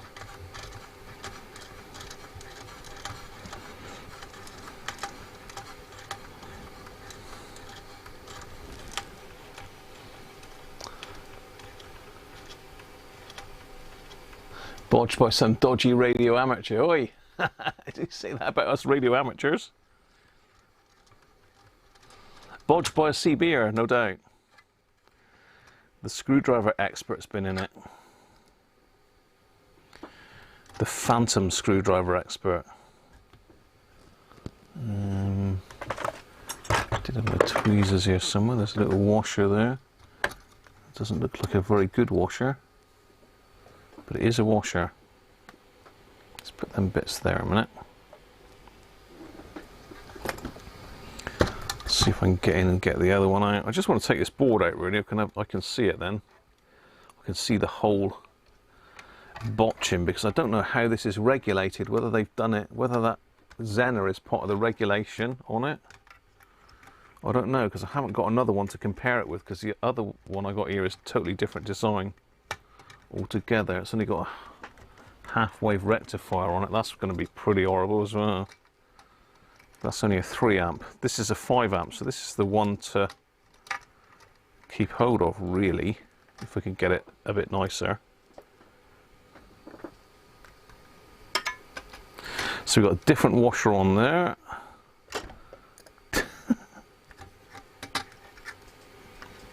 Oh yeah, that definitely ain't factory, is it? Surely. Let's have a look at that on the overhead camera.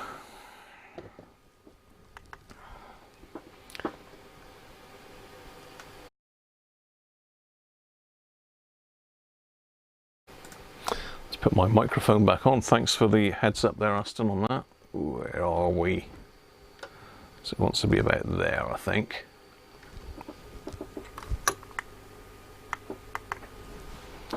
What is that? Let's get the glare off of that a minute. It's definitely a B. I mean, look how it's been put in. I mean, it's it's touching there.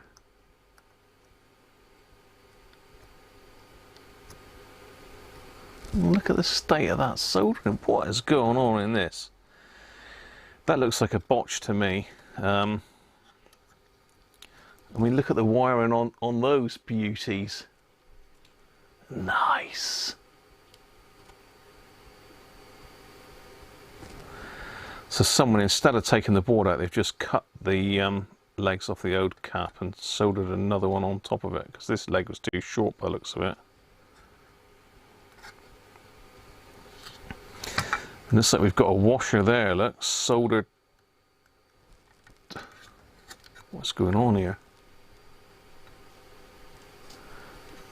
I don't know if that's soldered on or it's just squashed into the solder.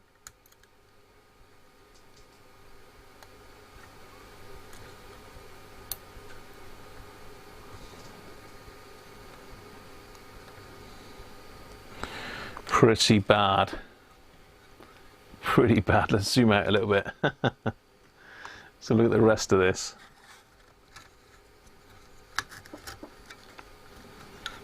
That's pretty manky, isn't it? I don't know if there's any date codes on these caps. 85 degrees C. No, there's no date codes on them.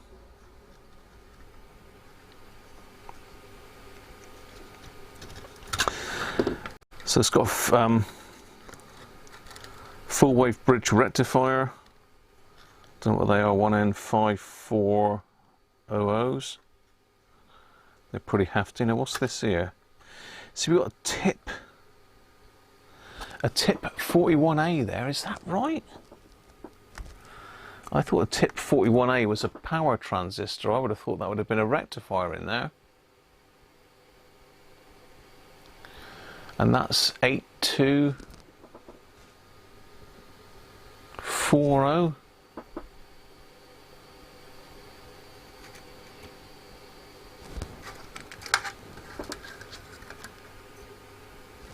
You just can't tell whether it's original or not, really. I'm not saying they've done a good job on the soldering, but it's up just up here.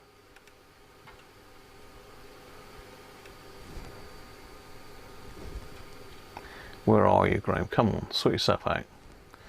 Yeah, so that's the 3 fixing points. It doesn't look like that's been resoldered.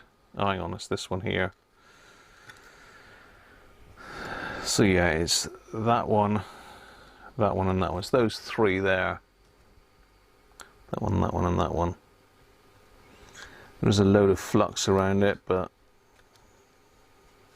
there's loads of flux around everything. Ugh, it's filthy. It's filthy. That's a bit of a project, isn't it?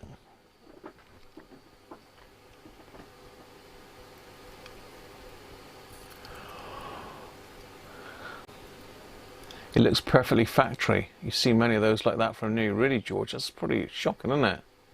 It's a Zener, is it, George? Let me just tell you which one it is then. It does look like a Zener. Usually BZY is Zener, isn't it? Get off, there's a very annoying fly in here that really loves me to death. See if we can see what this is. This is definitely a BZY.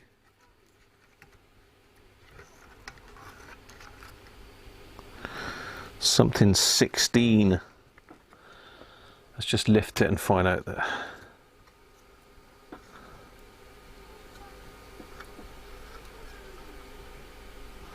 You really think that's factory, George?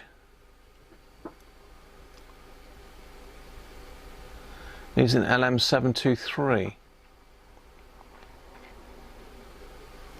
All looks bodged to me, to be fair. That don't look factory. I mean,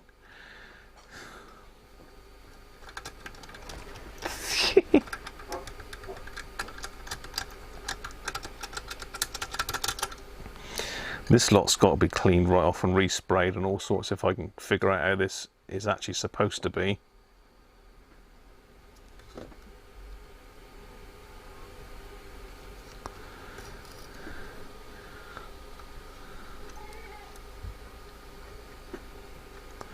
We've got a red wire for a, I don't know, what's this? No, that's okay. Obviously this orange wire has been botched in because it's on the other side of the board now. It should go through there.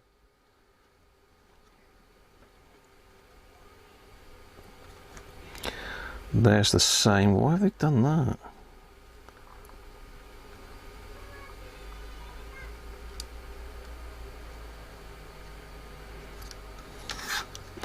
So how is it regulated? How is it a regulated supply. Just lift this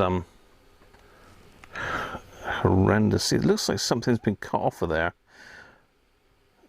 That's definitely chopped wires there, definitely. It's getting a bit closer.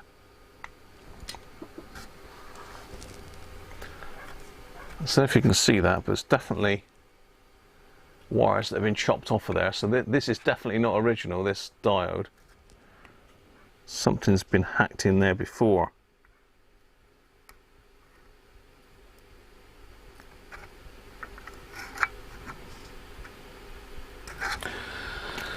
Okay.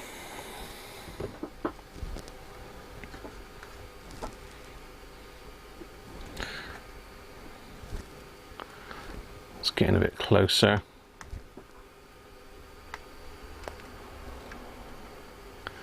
So it's a BZY.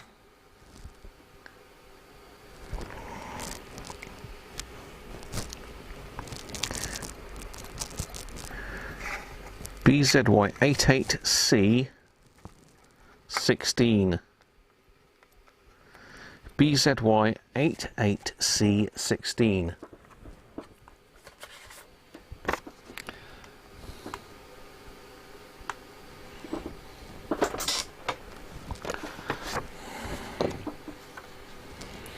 I dropped my pen on the floor earlier, I can't find that either. Glad I found my microphone though, that's one good thing. Battery's going low on the transmitter now.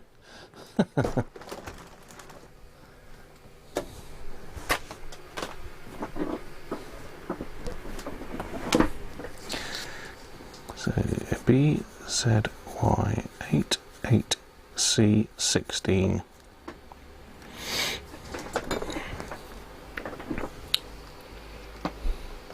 Half watt Zener diode. A 16 volt Zener. It's a 13.8. Hello Victor, it's a 13.8 volt supply though. Whew. You think your power pack has COVID? Certainly needs putting down, Brett, that's for sure. So I don't really know what's going on with that. I might have to drop Richard a line and just see if he's got one of these still. What is it? It's a Burmac. I'm pretty sure he's done one of these.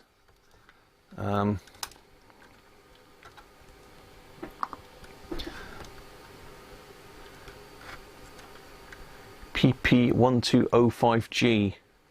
Because something's gone wrong on the back of that board, and I'm not confident that that's the correct. Well, I'm sure it's not correct. I mean, look at this. If I let's just get in a bit closer. Excuse me. God, it's getting warm in here. I can tell you, it is pretty hot. So someone's cut something off of here, look, because these are just wires that someone hasn't been bothered to take off the board.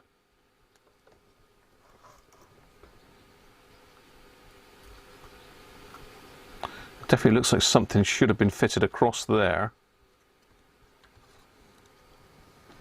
Yeah, so I think something should have been fitted this side of the board across there, because you can see. You just about see between the, see there's two holes there? So there should have been possibly some sort of diode on the other side of the board, and I think someone's hacked that in very badly. Where's my solder sucker? That's shocking job, that is horrible.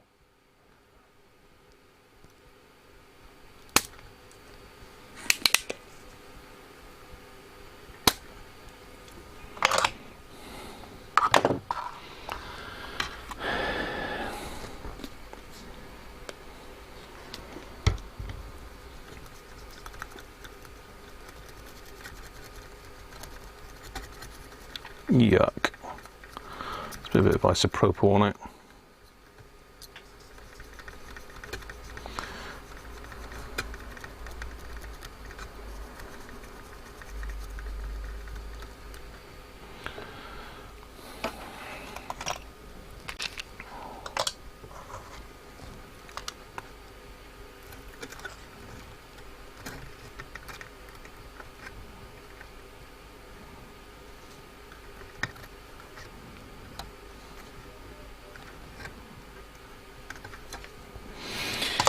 Yeah, so there would have been a component soldered through from the other side. You can see the holes there. So this is a botch. Yeah, that ain't right at all. Look at the state of those caps. So I say it's a tip 41A.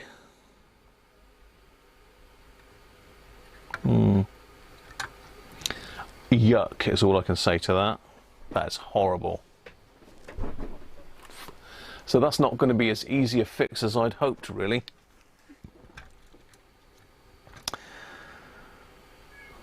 So I'll have a word with Richard, see if he's got I mean, you ain't going to get a schematic for this, but there's definitely a component that's definitely missing from in behind these two big caps.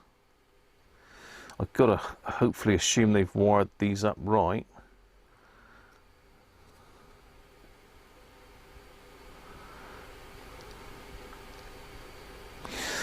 So it needs totally rewiring, it needs cleaning, it needs respraying, it needs a bit of safety adding into it. We need to switch the positive rather than the negative, I think. Sorry, I mean we need to fuse the positive, not the negative. Neutral even.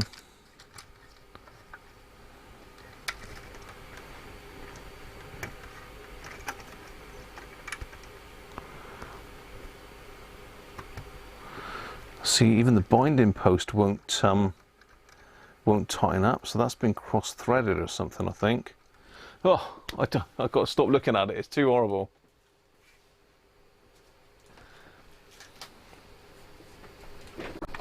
You think it should have had a 16-volt Zener in it, George? 16-volt Zener, you think?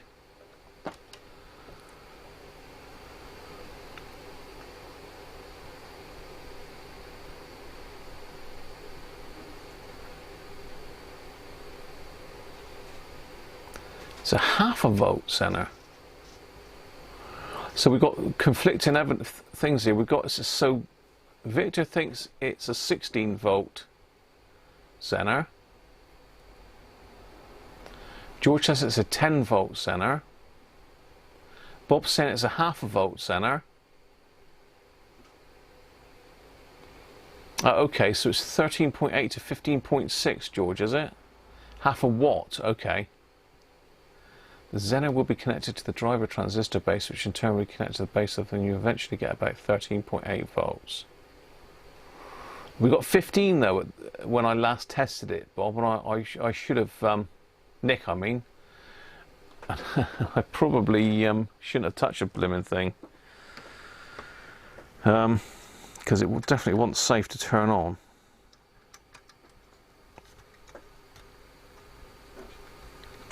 Can't understand why the binding post isn't tightening up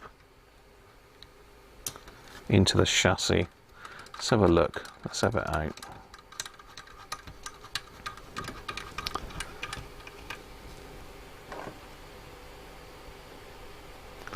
Drown it in water. We don't drown the transformer, George, do we? Throw it in the bin.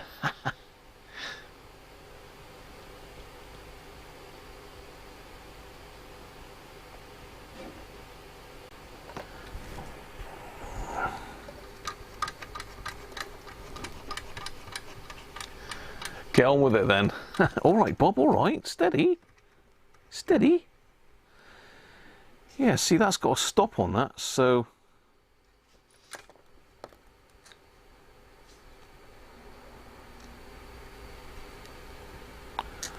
What is going on here? I think that bit's been cross-threaded. So we've got a cross-threaded binding post as well, I think.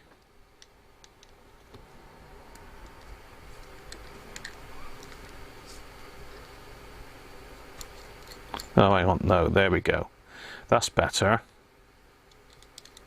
It's a threaded washer. Have you ever seen that? It's a threaded washer.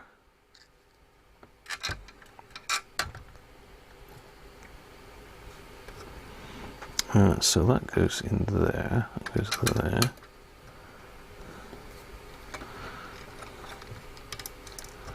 Goes in there.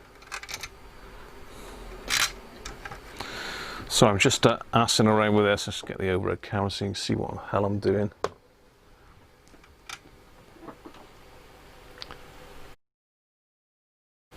Stick the microphone back on. I don't know why it cuts off every time I switch to the overhead camera, but it does.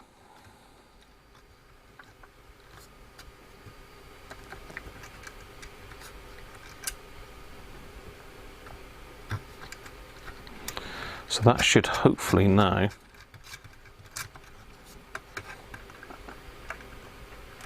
tighten up, which it does.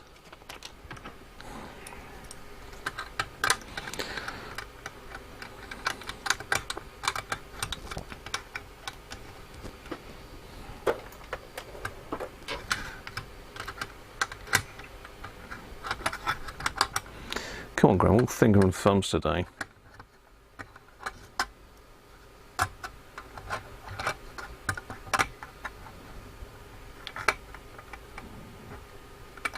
Should use a normal spanner really, but I ain't got any indoors, they're all out in the shed.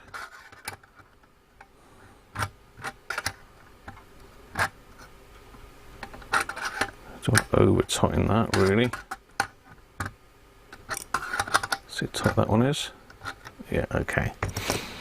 So let's we got fans of putting that one back in correctly. So it's basically the, I think it may have moved it because these things here are so much bigger.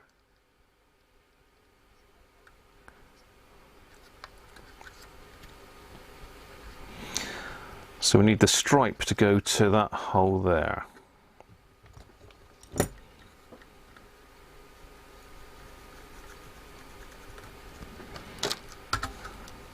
Let's take that one off then.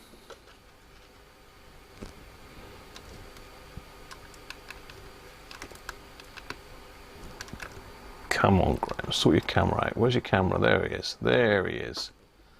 Seems really dark. It's got dark all of a sudden.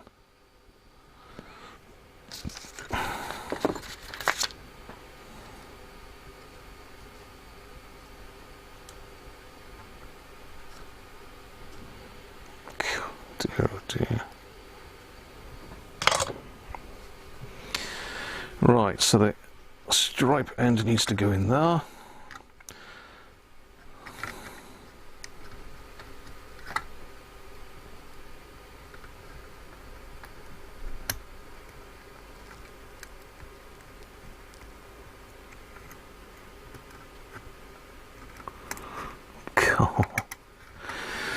You can see why they tacked it on the other side, can't you? It's way too fiddly.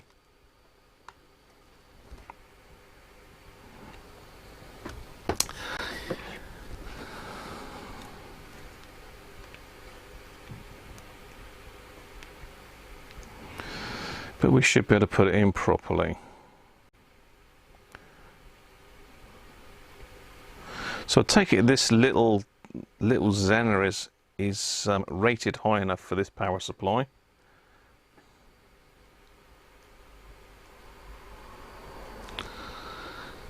There's me forceps. I don't even think the forceps will fit in there actually.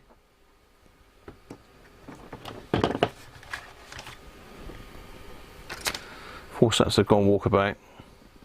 There's my microphone doing, yeah, we're still okay.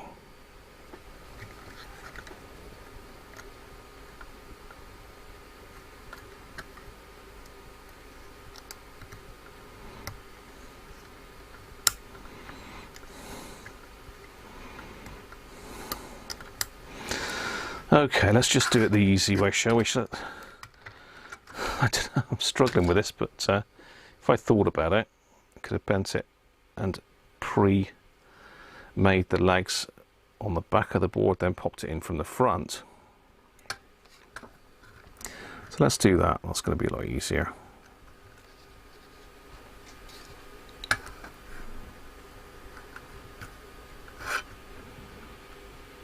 What's that? And a bit there.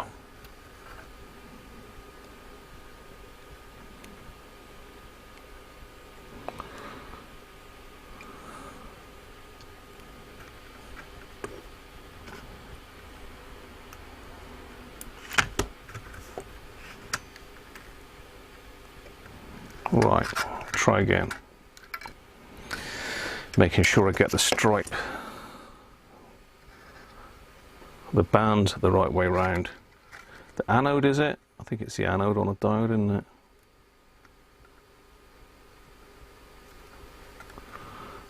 What a fiddle. What an utter fiddle that is, trying to get that in there.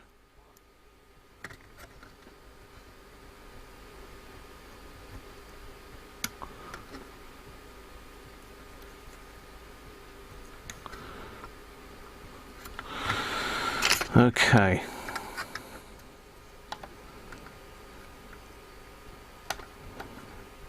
Bend the legs quick before it moves. There we go. We're in. We are in. It's too bright now.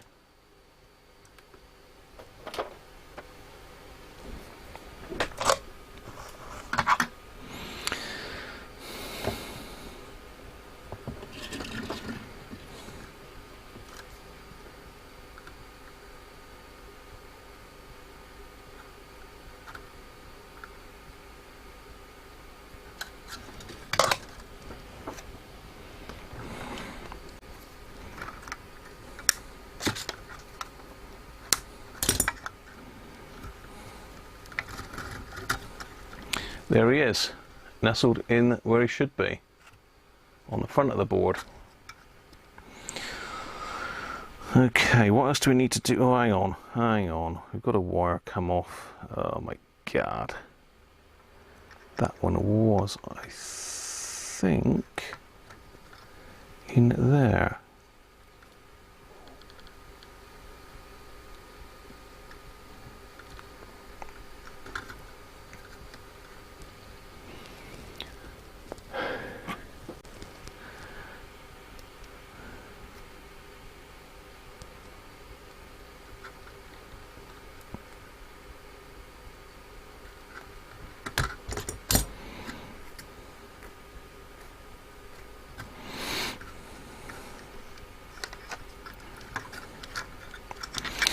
I'm determined to give this a try now. I've been set a challenge.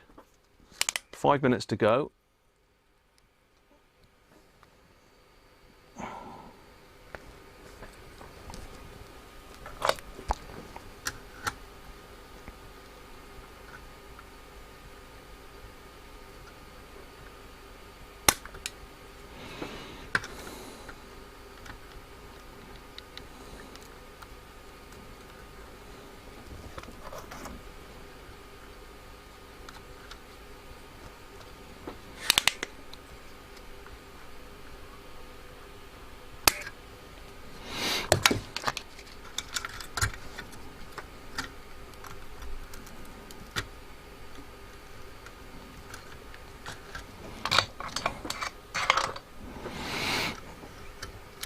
Oh, cool. Oh, that soda wick was a bit warm. Oh, hell. It was warm.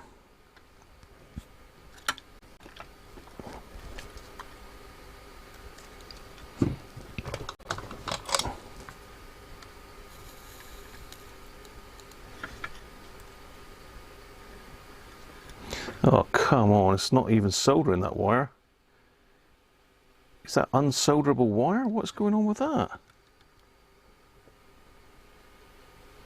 Look at that. Unsolderable wire. What on earth is going on there?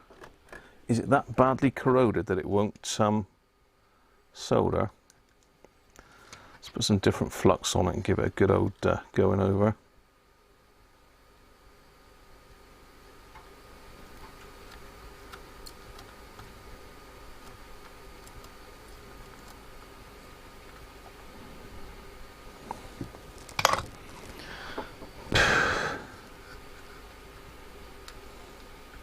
That's sort of got it, but I'm going to need to replace that wire, I think. Right, earth. Let's get the earth put on. So again, that's supposed to go onto the tag down there. Obviously they couldn't reach that because they couldn't be bothered to undo these two screws. Let's go back to the main camera. So I've got to take this plate here off just to get at the earth.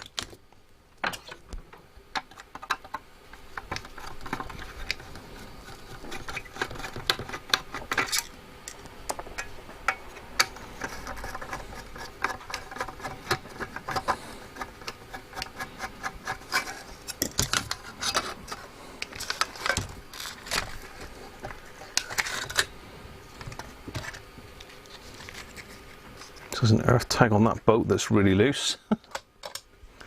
So that's where it would have gone originally.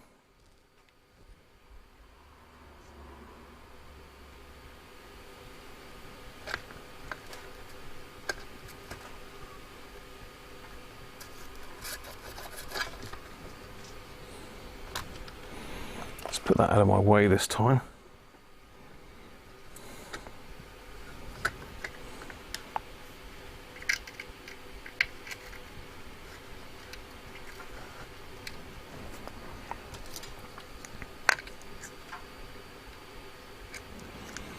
It is a bit crusty, so I can't see what you're saying, people. String? Oxidization on the surface of the wire, yeah. It's going to have another bit of wire put in there. I got some pretty good quality wire.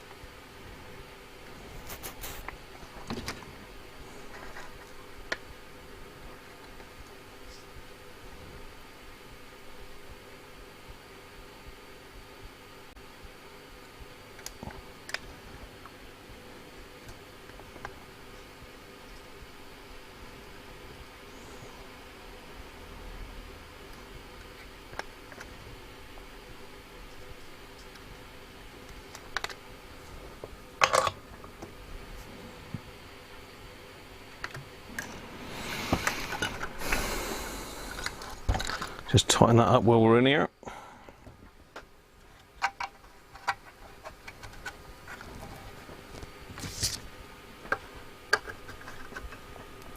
Oh God, that won't even tighten up. There's my little ratchet.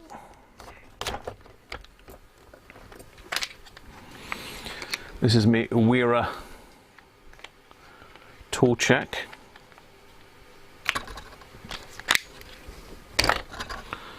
So we've got some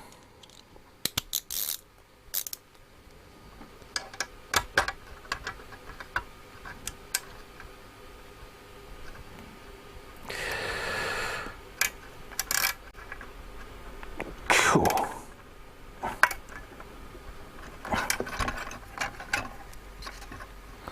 That ain't going anywhere.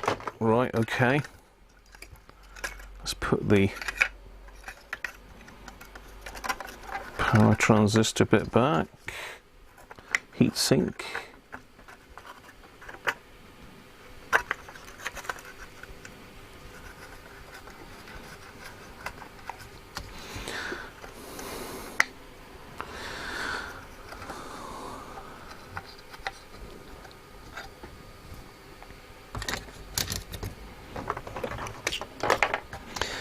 So I've got to say to anybody, if you're working on anything like this, this is mains powered equipment. There's lots of bare mains points in this. I've had many years working on mains powered equipment, and I've got an isolation transformer, so I am pretty safe as far as it goes. So basically, if you're not used to working on this sort of stuff, then don't touch it. If you do, then you're doing it at your own risk. So we've got a variety of washers here. That looks like the correct one, so I'm going to go with that one.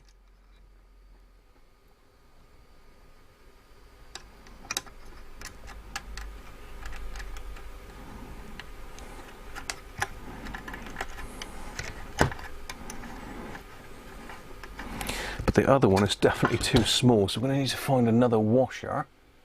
And somewhere I've got a load of washers. So I've got some stainless steel ones there actually. Get off. So these flies are bugging the hell out of me in here. I get my zapping back in a minute, then they'll be start jumping around. That's a better washer. Or is that too big?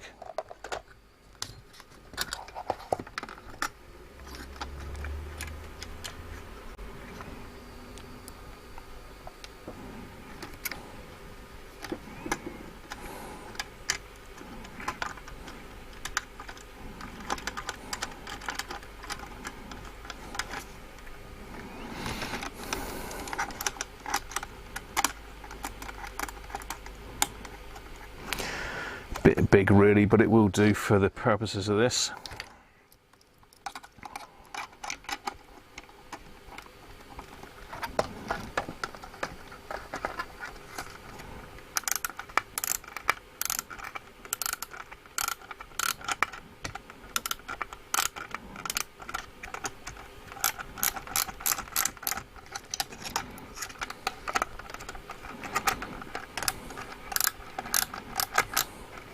Got to get these shocking caps out as well.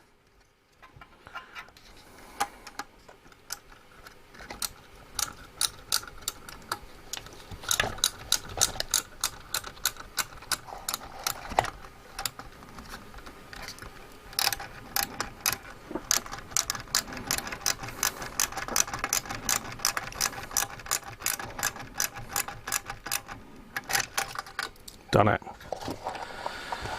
Move my cotton buds out of the way before they all collapse everywhere, have a bit of a clear up, and then we'll plug it in and see what voltage it's doing now that I've done those bits to it. If it's still doing 15, then there's issues.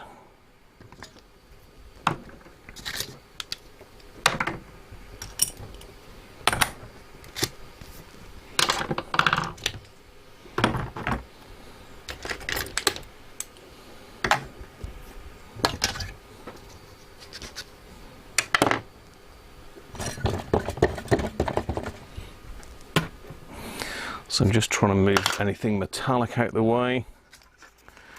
So this is a silicone mat.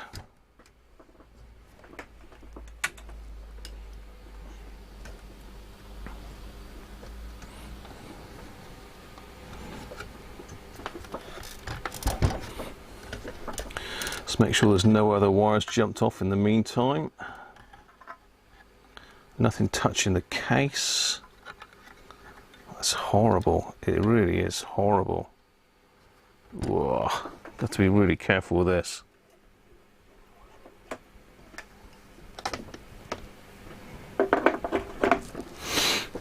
Okay. Let's will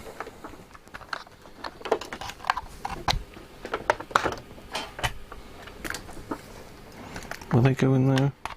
Yeah.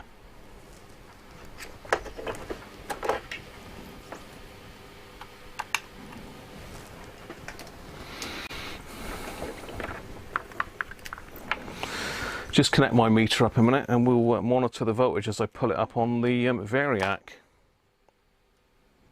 At the moment the variac's on 0.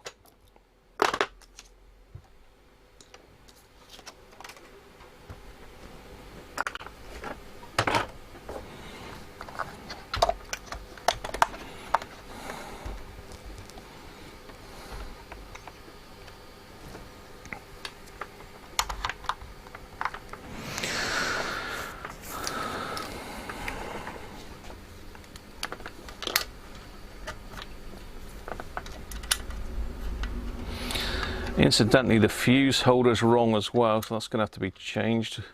And we've only got a 2 amp fuse in there, which is interesting.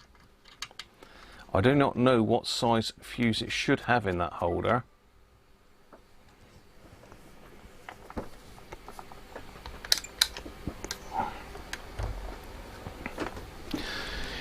Right, how are we doing? Yes, I do, Paul. Let me just catch up on the chat a minute.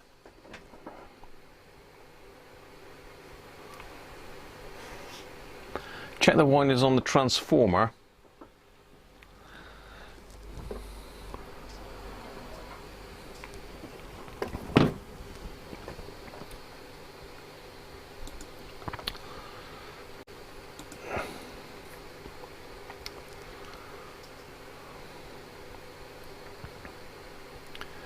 test speaker. Afternoon, Simon. I didn't see you pop in there, mate. So we can still see that. This fly is really doing my head in. So I'm actually, I'm going to turn it on.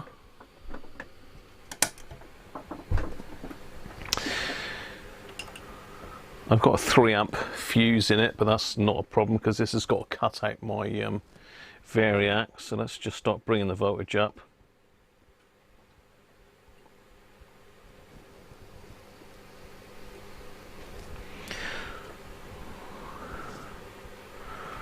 So I'm sat there just over 100 volts at the moment, and what we're doing 9.9 at 100. It's not looking good, is it? 20 milliamps, so we're now up to 200 volts, and we're doing 15.14. Look.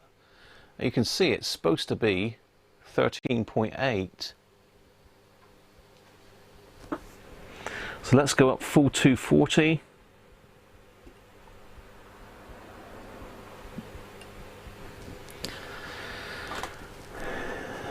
What do you think? Good stuff?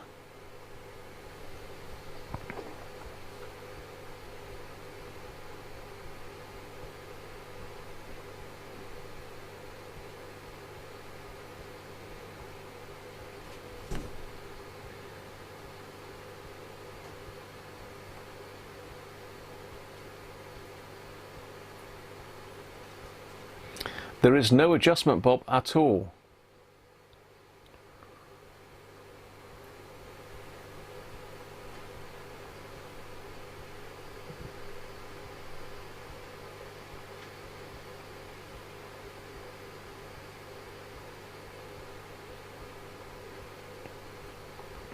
Hi Derek, how are you? Nice new icon, Derek, as well. Open up, man. How's Mrs. Cruncher?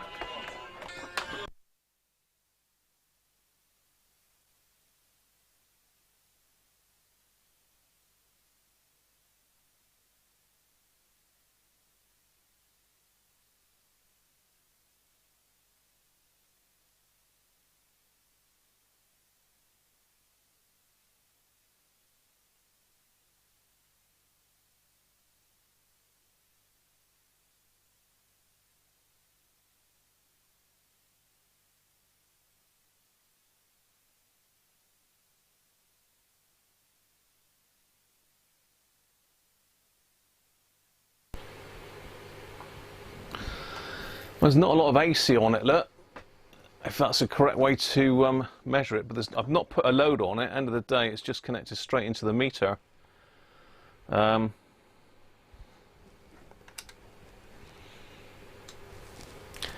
So we have an unregulated power supply, don't we?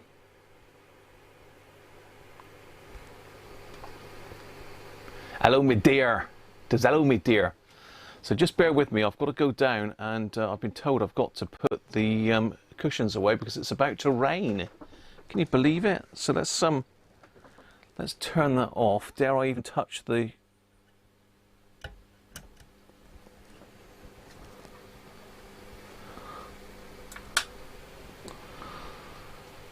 So caps are certainly holding a charge. Let me go and see if it's raining in a minute, because I've got to pull these cushions in apparently if it is. Bear with me, I'm just going outside. Mrs. Cruncher's on her way home. She said, is it raining there? Puppies. Let me have a look. It is drizzling. She's right, Coco. Let's get these cushions in quick, Coco. Be in trouble. So I'm out in the back garden now. I don't know if you can still hear me or not, but just getting these cushions in, out the way, out the rain, out the wane. The wane.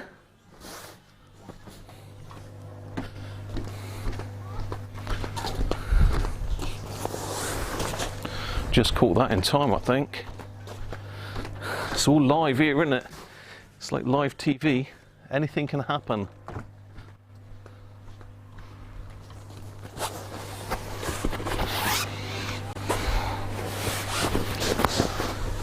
So 1 minute it's bright sunshine, the next minute we're raining, which is great. So I'm just pulling in the cushions from our outside sofas. Stick the cover on that one as well.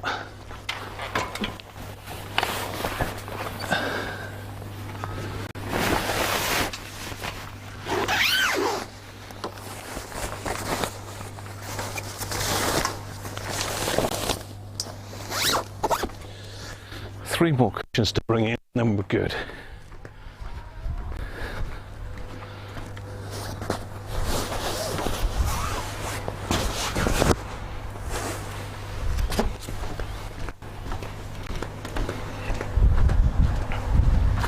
There, all done. Whew.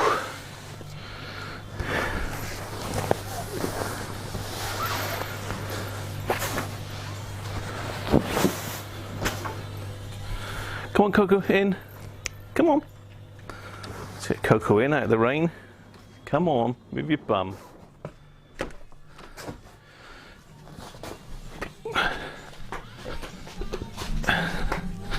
Nearly there. Nearly there. Let's just shut this door.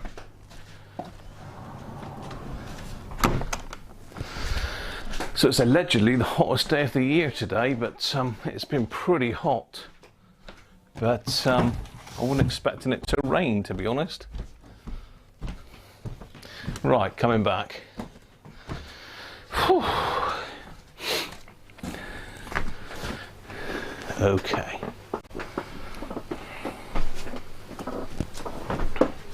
He's back. He's back. Right, okay. What's the verdict on this then?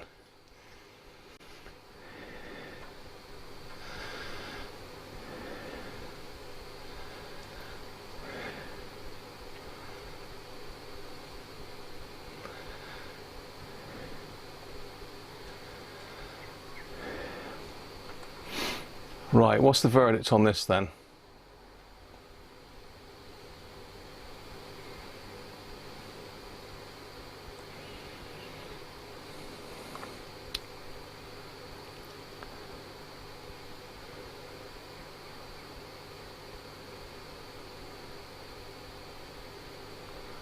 Bin job, measure with a load on.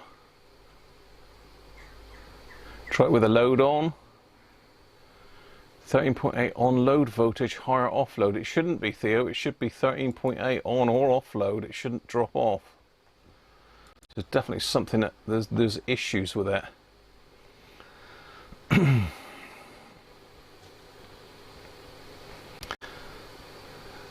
No, there's no VR inside, Gary. Caps look dodgy. Fixed it. No, Simon. It's supposed to be 13.8. It's 15 volts, isn't it? 15 and a half. Put in a lower. So now we're saying the Zener's 15 to 17.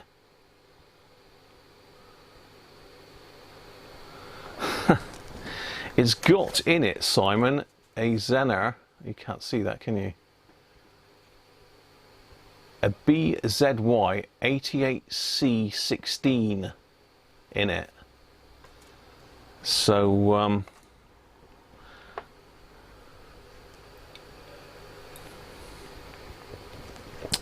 try it on a load.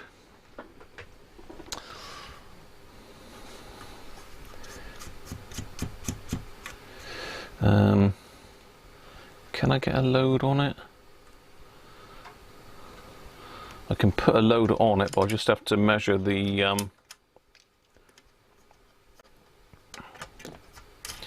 problem is if I'm going to stick a 2 amp load on it, if that's safe, is that safe or am I going to pop something? I need a couple probes. What probes have I got that'll fit this?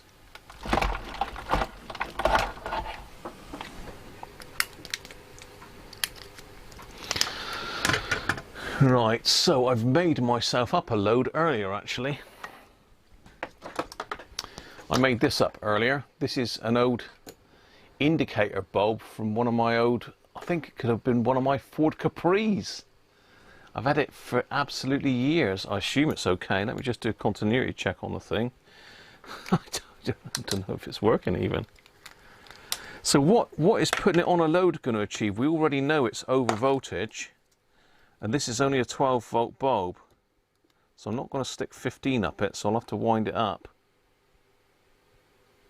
Oh, hang on, is this one of these things where my...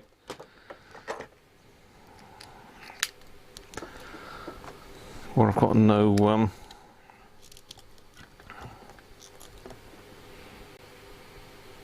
Yeah, that's okay. So he's all right.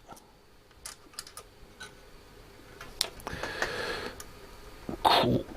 Oh, that's difficult to get in.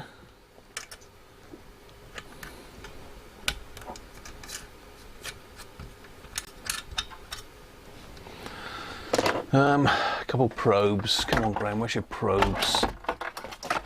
Give us a couple probes. Let's want some probes that go on this rather than assing about trying to... What have we got here? Got a grabby one. Go on there.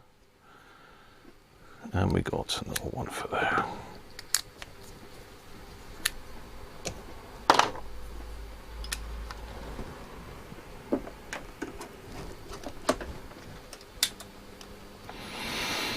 Okay.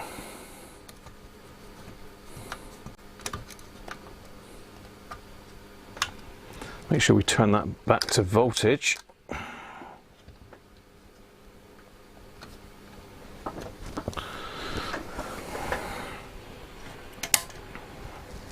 Right, we now have a load on. We have my bulb, which I've wired up. Just stick that in there. It's going to blow the camera out, isn't it?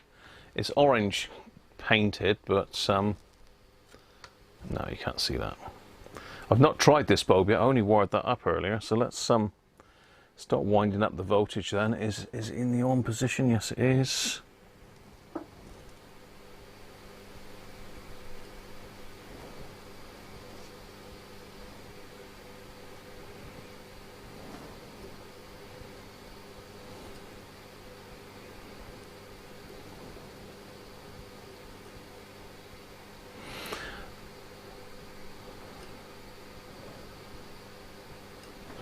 That's pretty bright, to be fair. It's drawn 140 milliamps at the moment.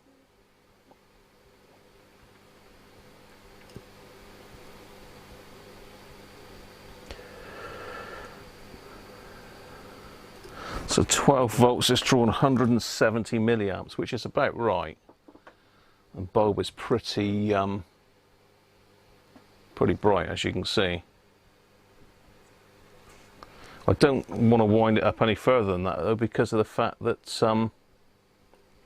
that's only a 12 volt bulb, so I don't know what I've achieved by doing that really.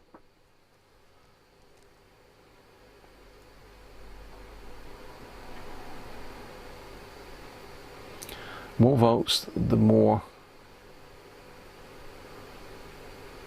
Right. Hi Bjorn, how are you?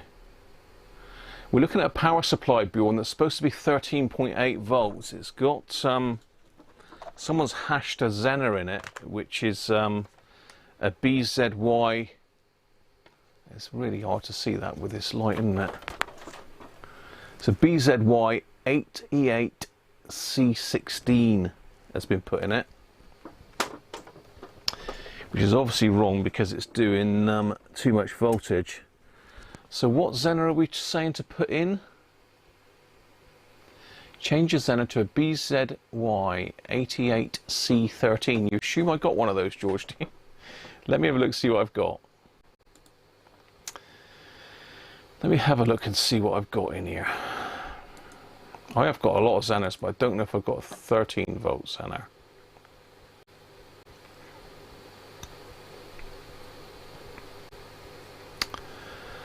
Bear with me. I do need to go in 7 minutes, people.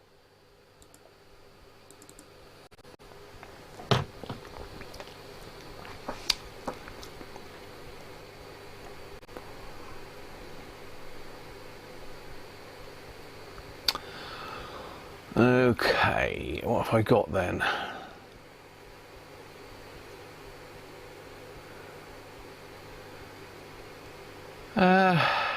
Where's my Zeners then? I obviously haven't listed them all.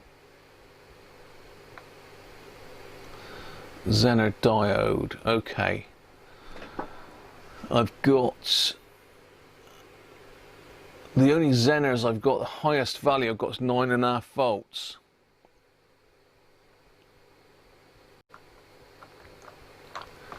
Let me just double check. No more lying about.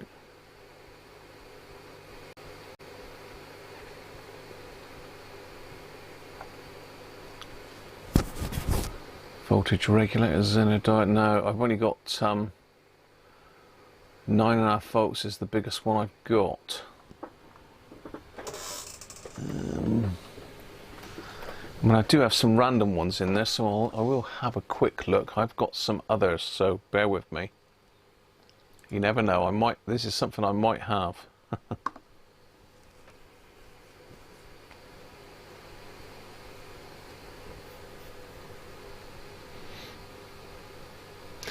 But I have seen Richard from UKCB Radio do one of these exact supplies, and he had 13.8 on it, on and off load, so it's definitely not right. Now let me think. Zener diodes, where are they?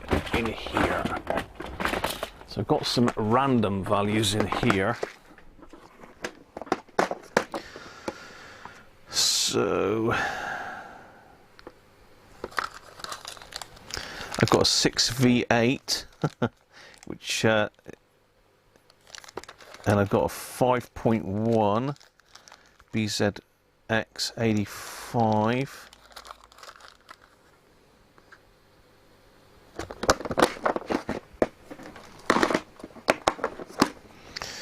I think all the others are rectifier diodes. Yeah. No, unfortunately, people, we've dipped out there. I haven't got that value of Zener in stock. I've got a box of diodes here. Let's turn that off and unplug it. But I think I've got all these listed. Zener 4.7 volts, 9.5 volts, 3.9, 4.7, 8.7, 5.6, 5.75. No, sorry, I haven't got it. As I say, I think my best bet is to see if Richard has still got his Burmac, or whether he did any measurements, or whether he took any notes of the components in it, because that is definitely got to be the wrong Zener in it, isn't it? So there we are. Well, that was worth a try.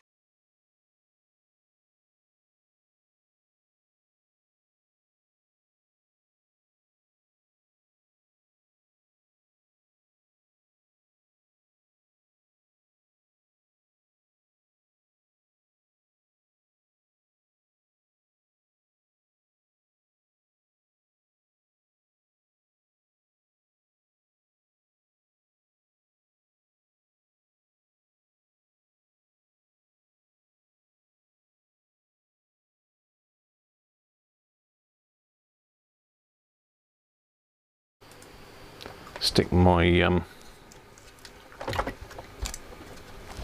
so this is the other power supply. This one's much nicer, and you can see clearly there that you can see the board is actually the same board, because it's got another position for a second capacitor, that which the 5 amp one has got, and this is the 3 amp version. But we have got a little diode in there that looks like a Zener.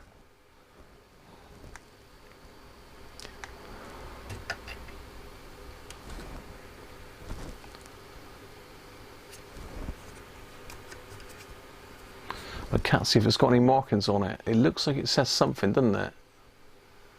It looks like it says something. But this supply does work. This is a good one, but it's only 3 amp. The other one's 5. So it's pretty much the same layout. There's not a lot of difference.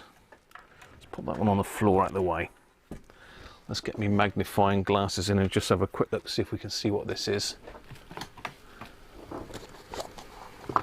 To be fair, Mrs. Cruncher wouldn't mind if I was still on when she came back. She's pretty good, to be fair. In fact, she's very good. And if you notice on this one as well, the fuse goes through the live on this one. Through the oh, look at that. Someone's burnt the wire with a soldering. It's just never ending, isn't it? Never ending.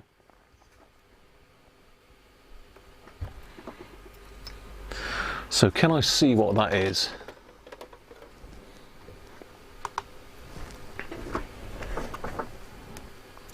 It says 15 on it.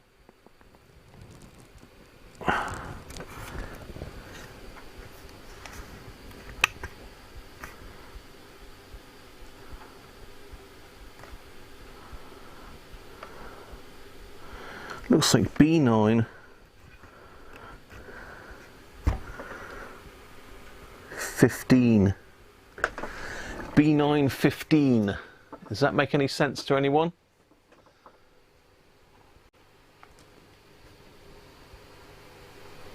Can you hear me? It should be sound.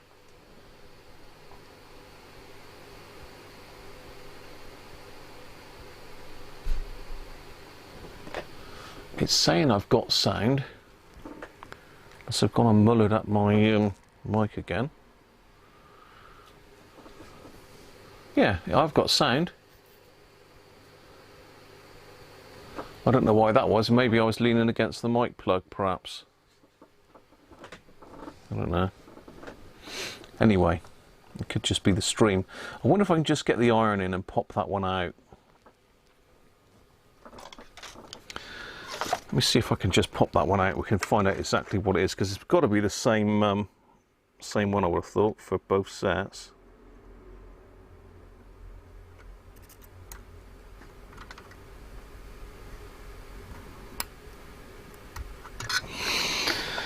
I got him. I've only got him.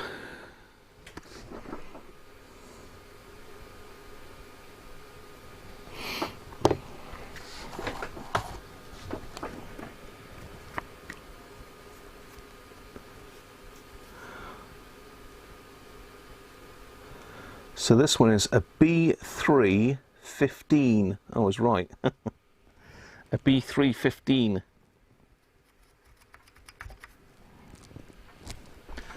So what is a B315? Because that's probably what I want.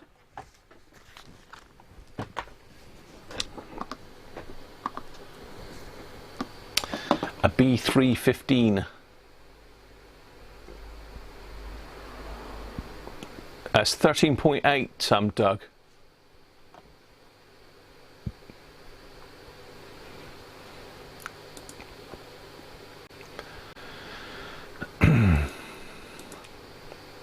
So is anyone going to beat me to Googling this?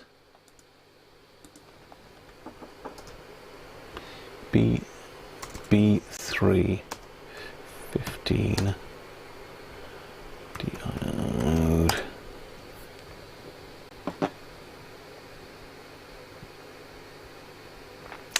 It says BZ84C15. Is that right?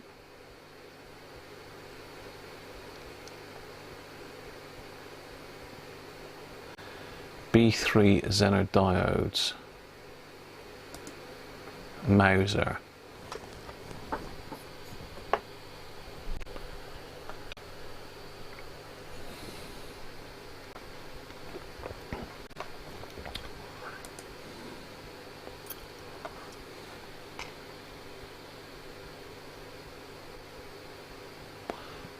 Voltage regulator diode BZX84-C15.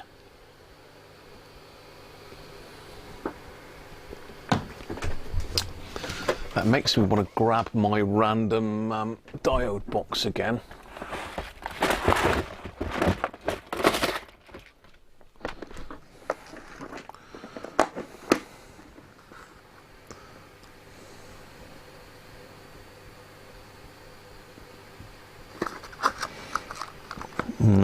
thought maybe I had something just marked C15, but I've got some rather random ones.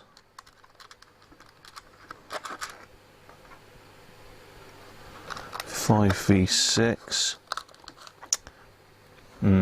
Okay. I need to get the right diode, don't I?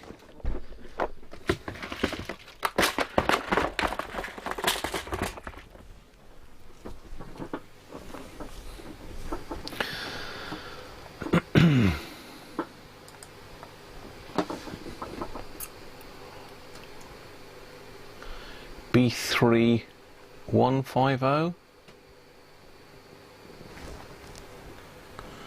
No, it just says B. I don't think it says B31, or am I wrong? No, it definitely says just B3 15 pull. This is a 15 volt Zener, isn't it?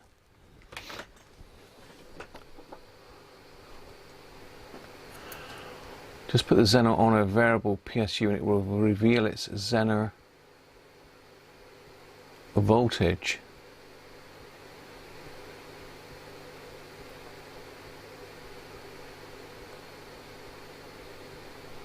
You back, Derek? Excellent. Oh, I'm back. My sound is back.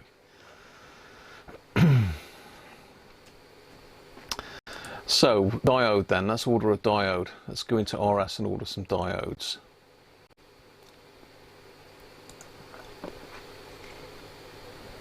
So do I want a BZY15?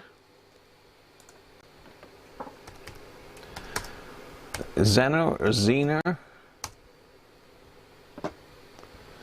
15 volt Zener.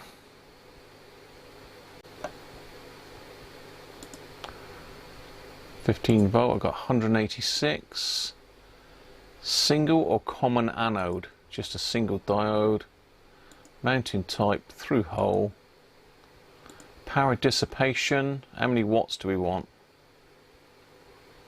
5 watts. Package type. It's not an SO, it's got to be a D. DO15. Zener type. General purpose voltage regulator. It's got to be voltage regulator, isn't it? Zener voltage tolerance. Test current. Oh my god, there's loads and loads of limit factors on this to choose from. Can I do a screen share with you? I can. Let's have a quick screen share with this. You can let me know what you think. What you think I should order here. Let's get my chat back up a minute. Time we took the dogs out. The one I have is 3 watts, Colin, is it?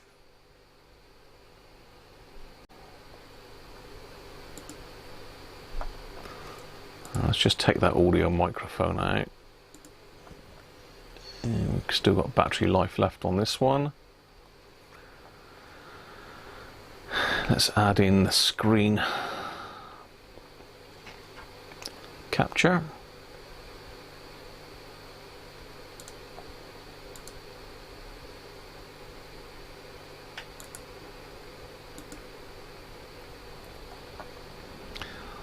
Okay, let's drop my frame rate right down, so let's close the overhead camera for a minute. That's better. Right, okay.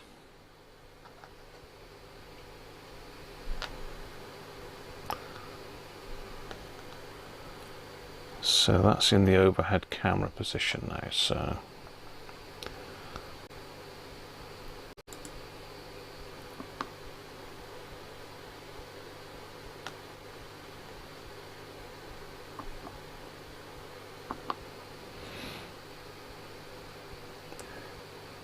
Right, okay, yeah, we're on. So, single diode, let's just untick all again a minute.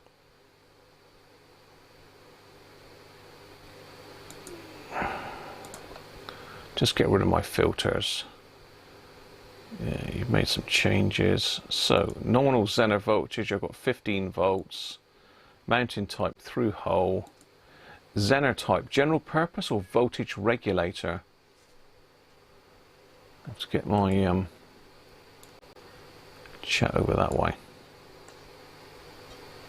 What's the size of the series resistor? If you know, you can calculate the current and see what voltage you need. What's the size of the series resistor?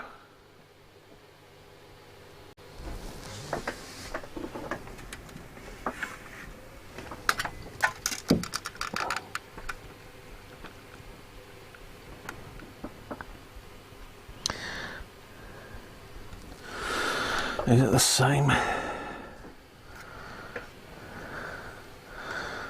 Yes, it's, I don't know which one you mean by the series resistor, Bjorn. You mean the one that's in... This one's got 5 watt 0.1 ohm in there. This one's got nothing as fancy as that.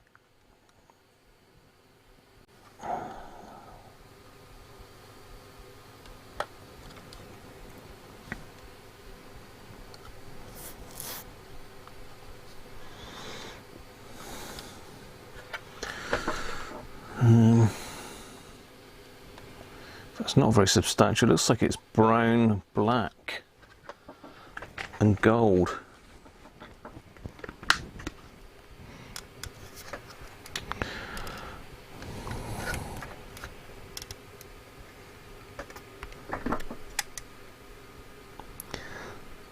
Brown, black, gold, gold. Brown, black, gold, gold. We've got grey, red, brown,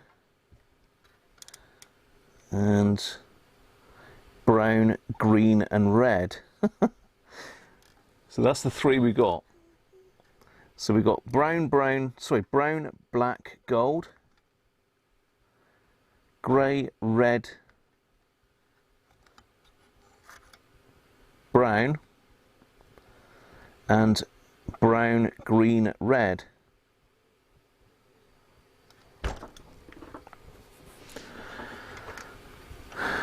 And let's have a look on that one. We've got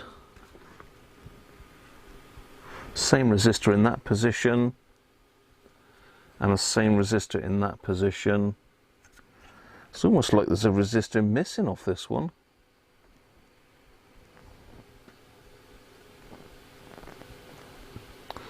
Now we've got an extra transistor in this one, so it's not the same power supply like I thought.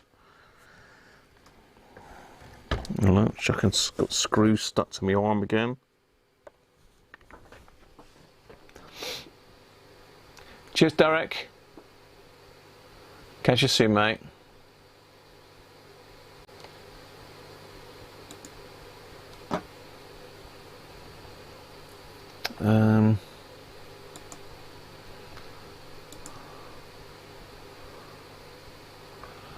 Zener impedance, maximum reverse leakage current, forward current, forward voltage.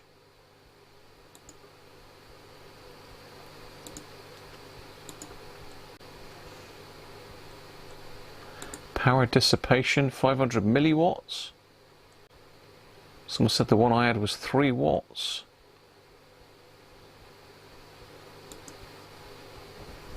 Get off. I'm not sure, people. I'm not going to order nothing if I don't know what it is.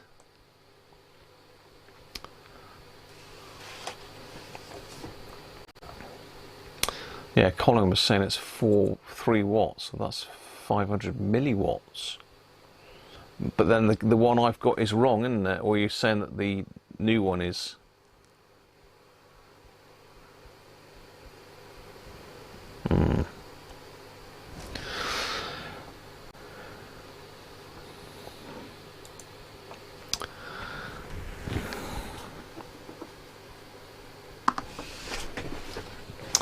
Right, let me get the chat out of the way. Here we go then.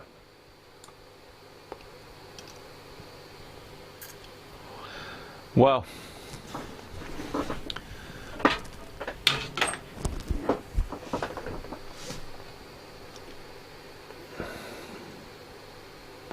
Do you mean the resistor that's in series with the diode, Bjorn? Problem is I've put the board back in now. I've got to take it back out again anyway, am I? I've got to take it back out.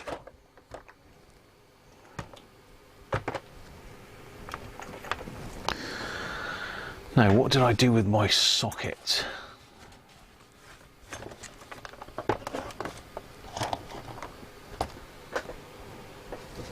There.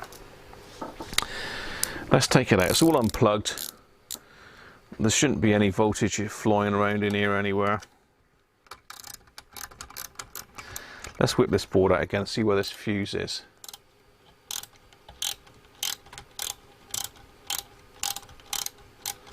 Put a 5 watt in and problem solved.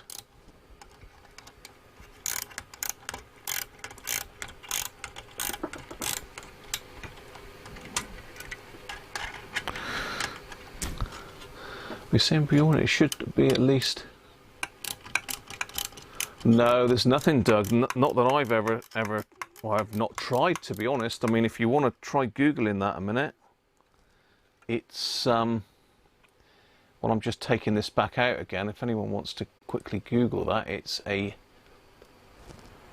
PP1205G Burmec. If anybody wants to have a quick Google at that. I'm just going to whip this back out again.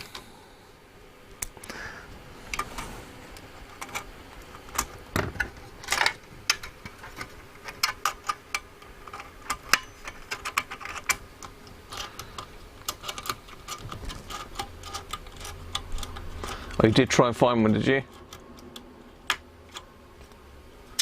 Data sheet said half watt you had. Yeah, that's not big enough, is it, Bob?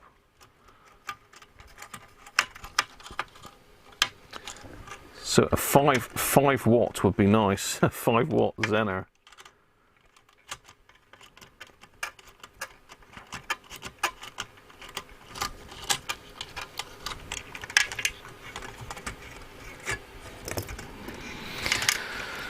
So let's have a look then. So the Zener's in there. There's no resistor that way. Zener goes across there into that.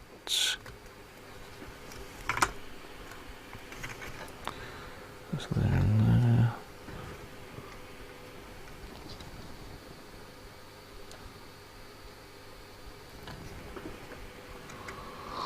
Okay, so it's brown, green, red by the looks of it. I think is the series one. Brown, green, red. Oh, I've got my little thing here, haven't I?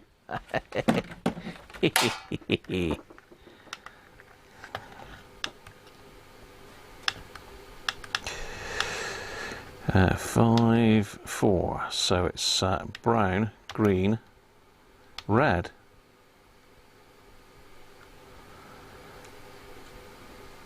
$1.5K.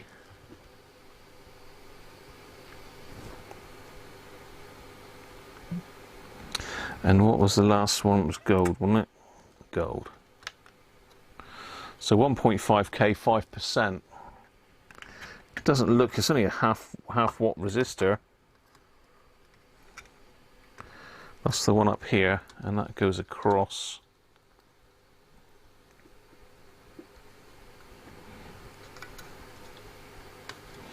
I think that's the one you meant, Bjorn, anyway. Horrible.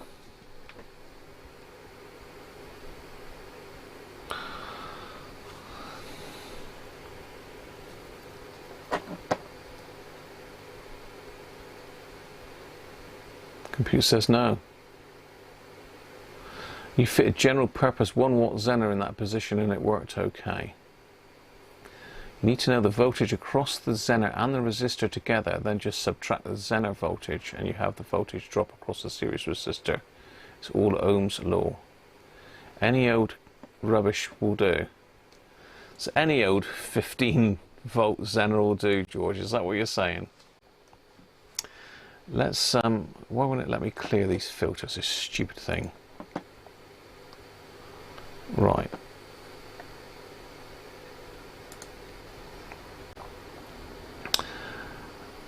So let's get power dissipation.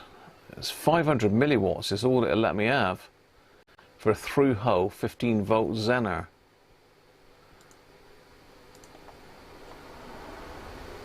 So I'm not sure whether I've got the right thing here. Nominal Zener voltage.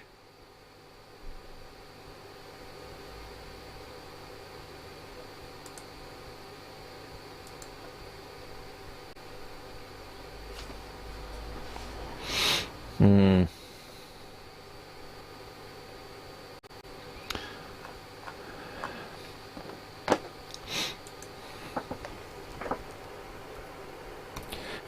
Volt, 3 watt Zener.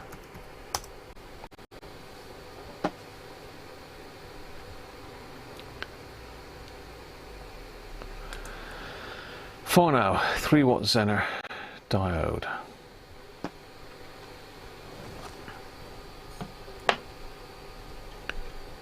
Watt, 15 volt, 3 watt.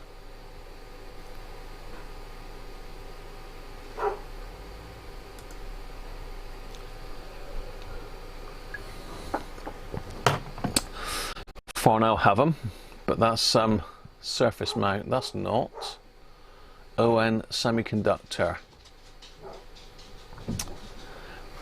5 for 30 pence each.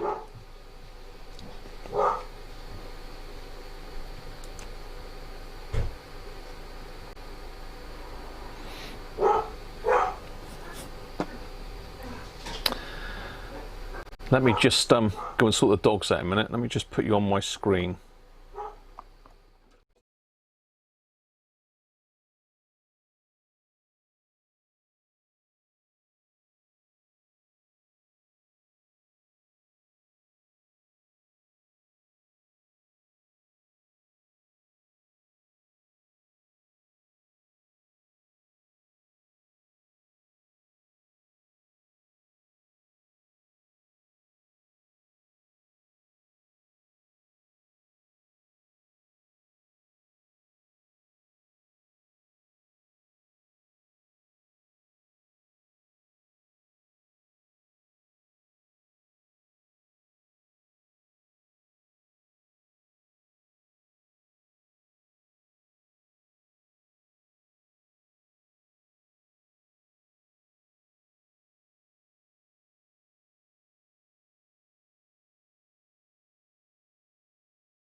There we go, we should have sound now.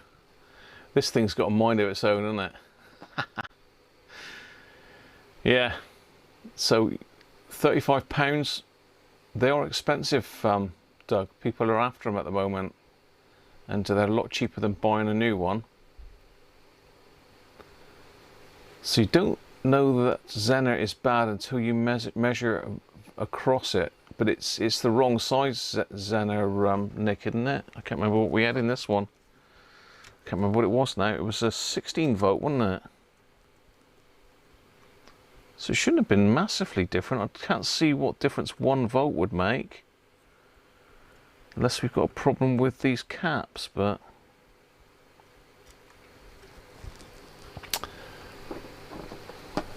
yeah, for some reason, George, when I switched cameras, the sound went off again.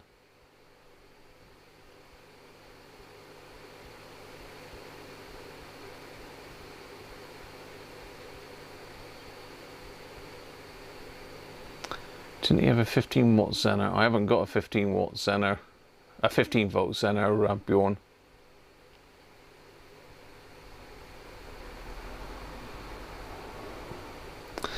Well, I think it was Colin said that the one that I've taken out of the other power supply, which is a 3 amp power supply, is rated at 3 watts. So put it in series with a 15k resistor and run it up on the variable PSU while measuring the current. Calculate the wattage from that. 1.5k.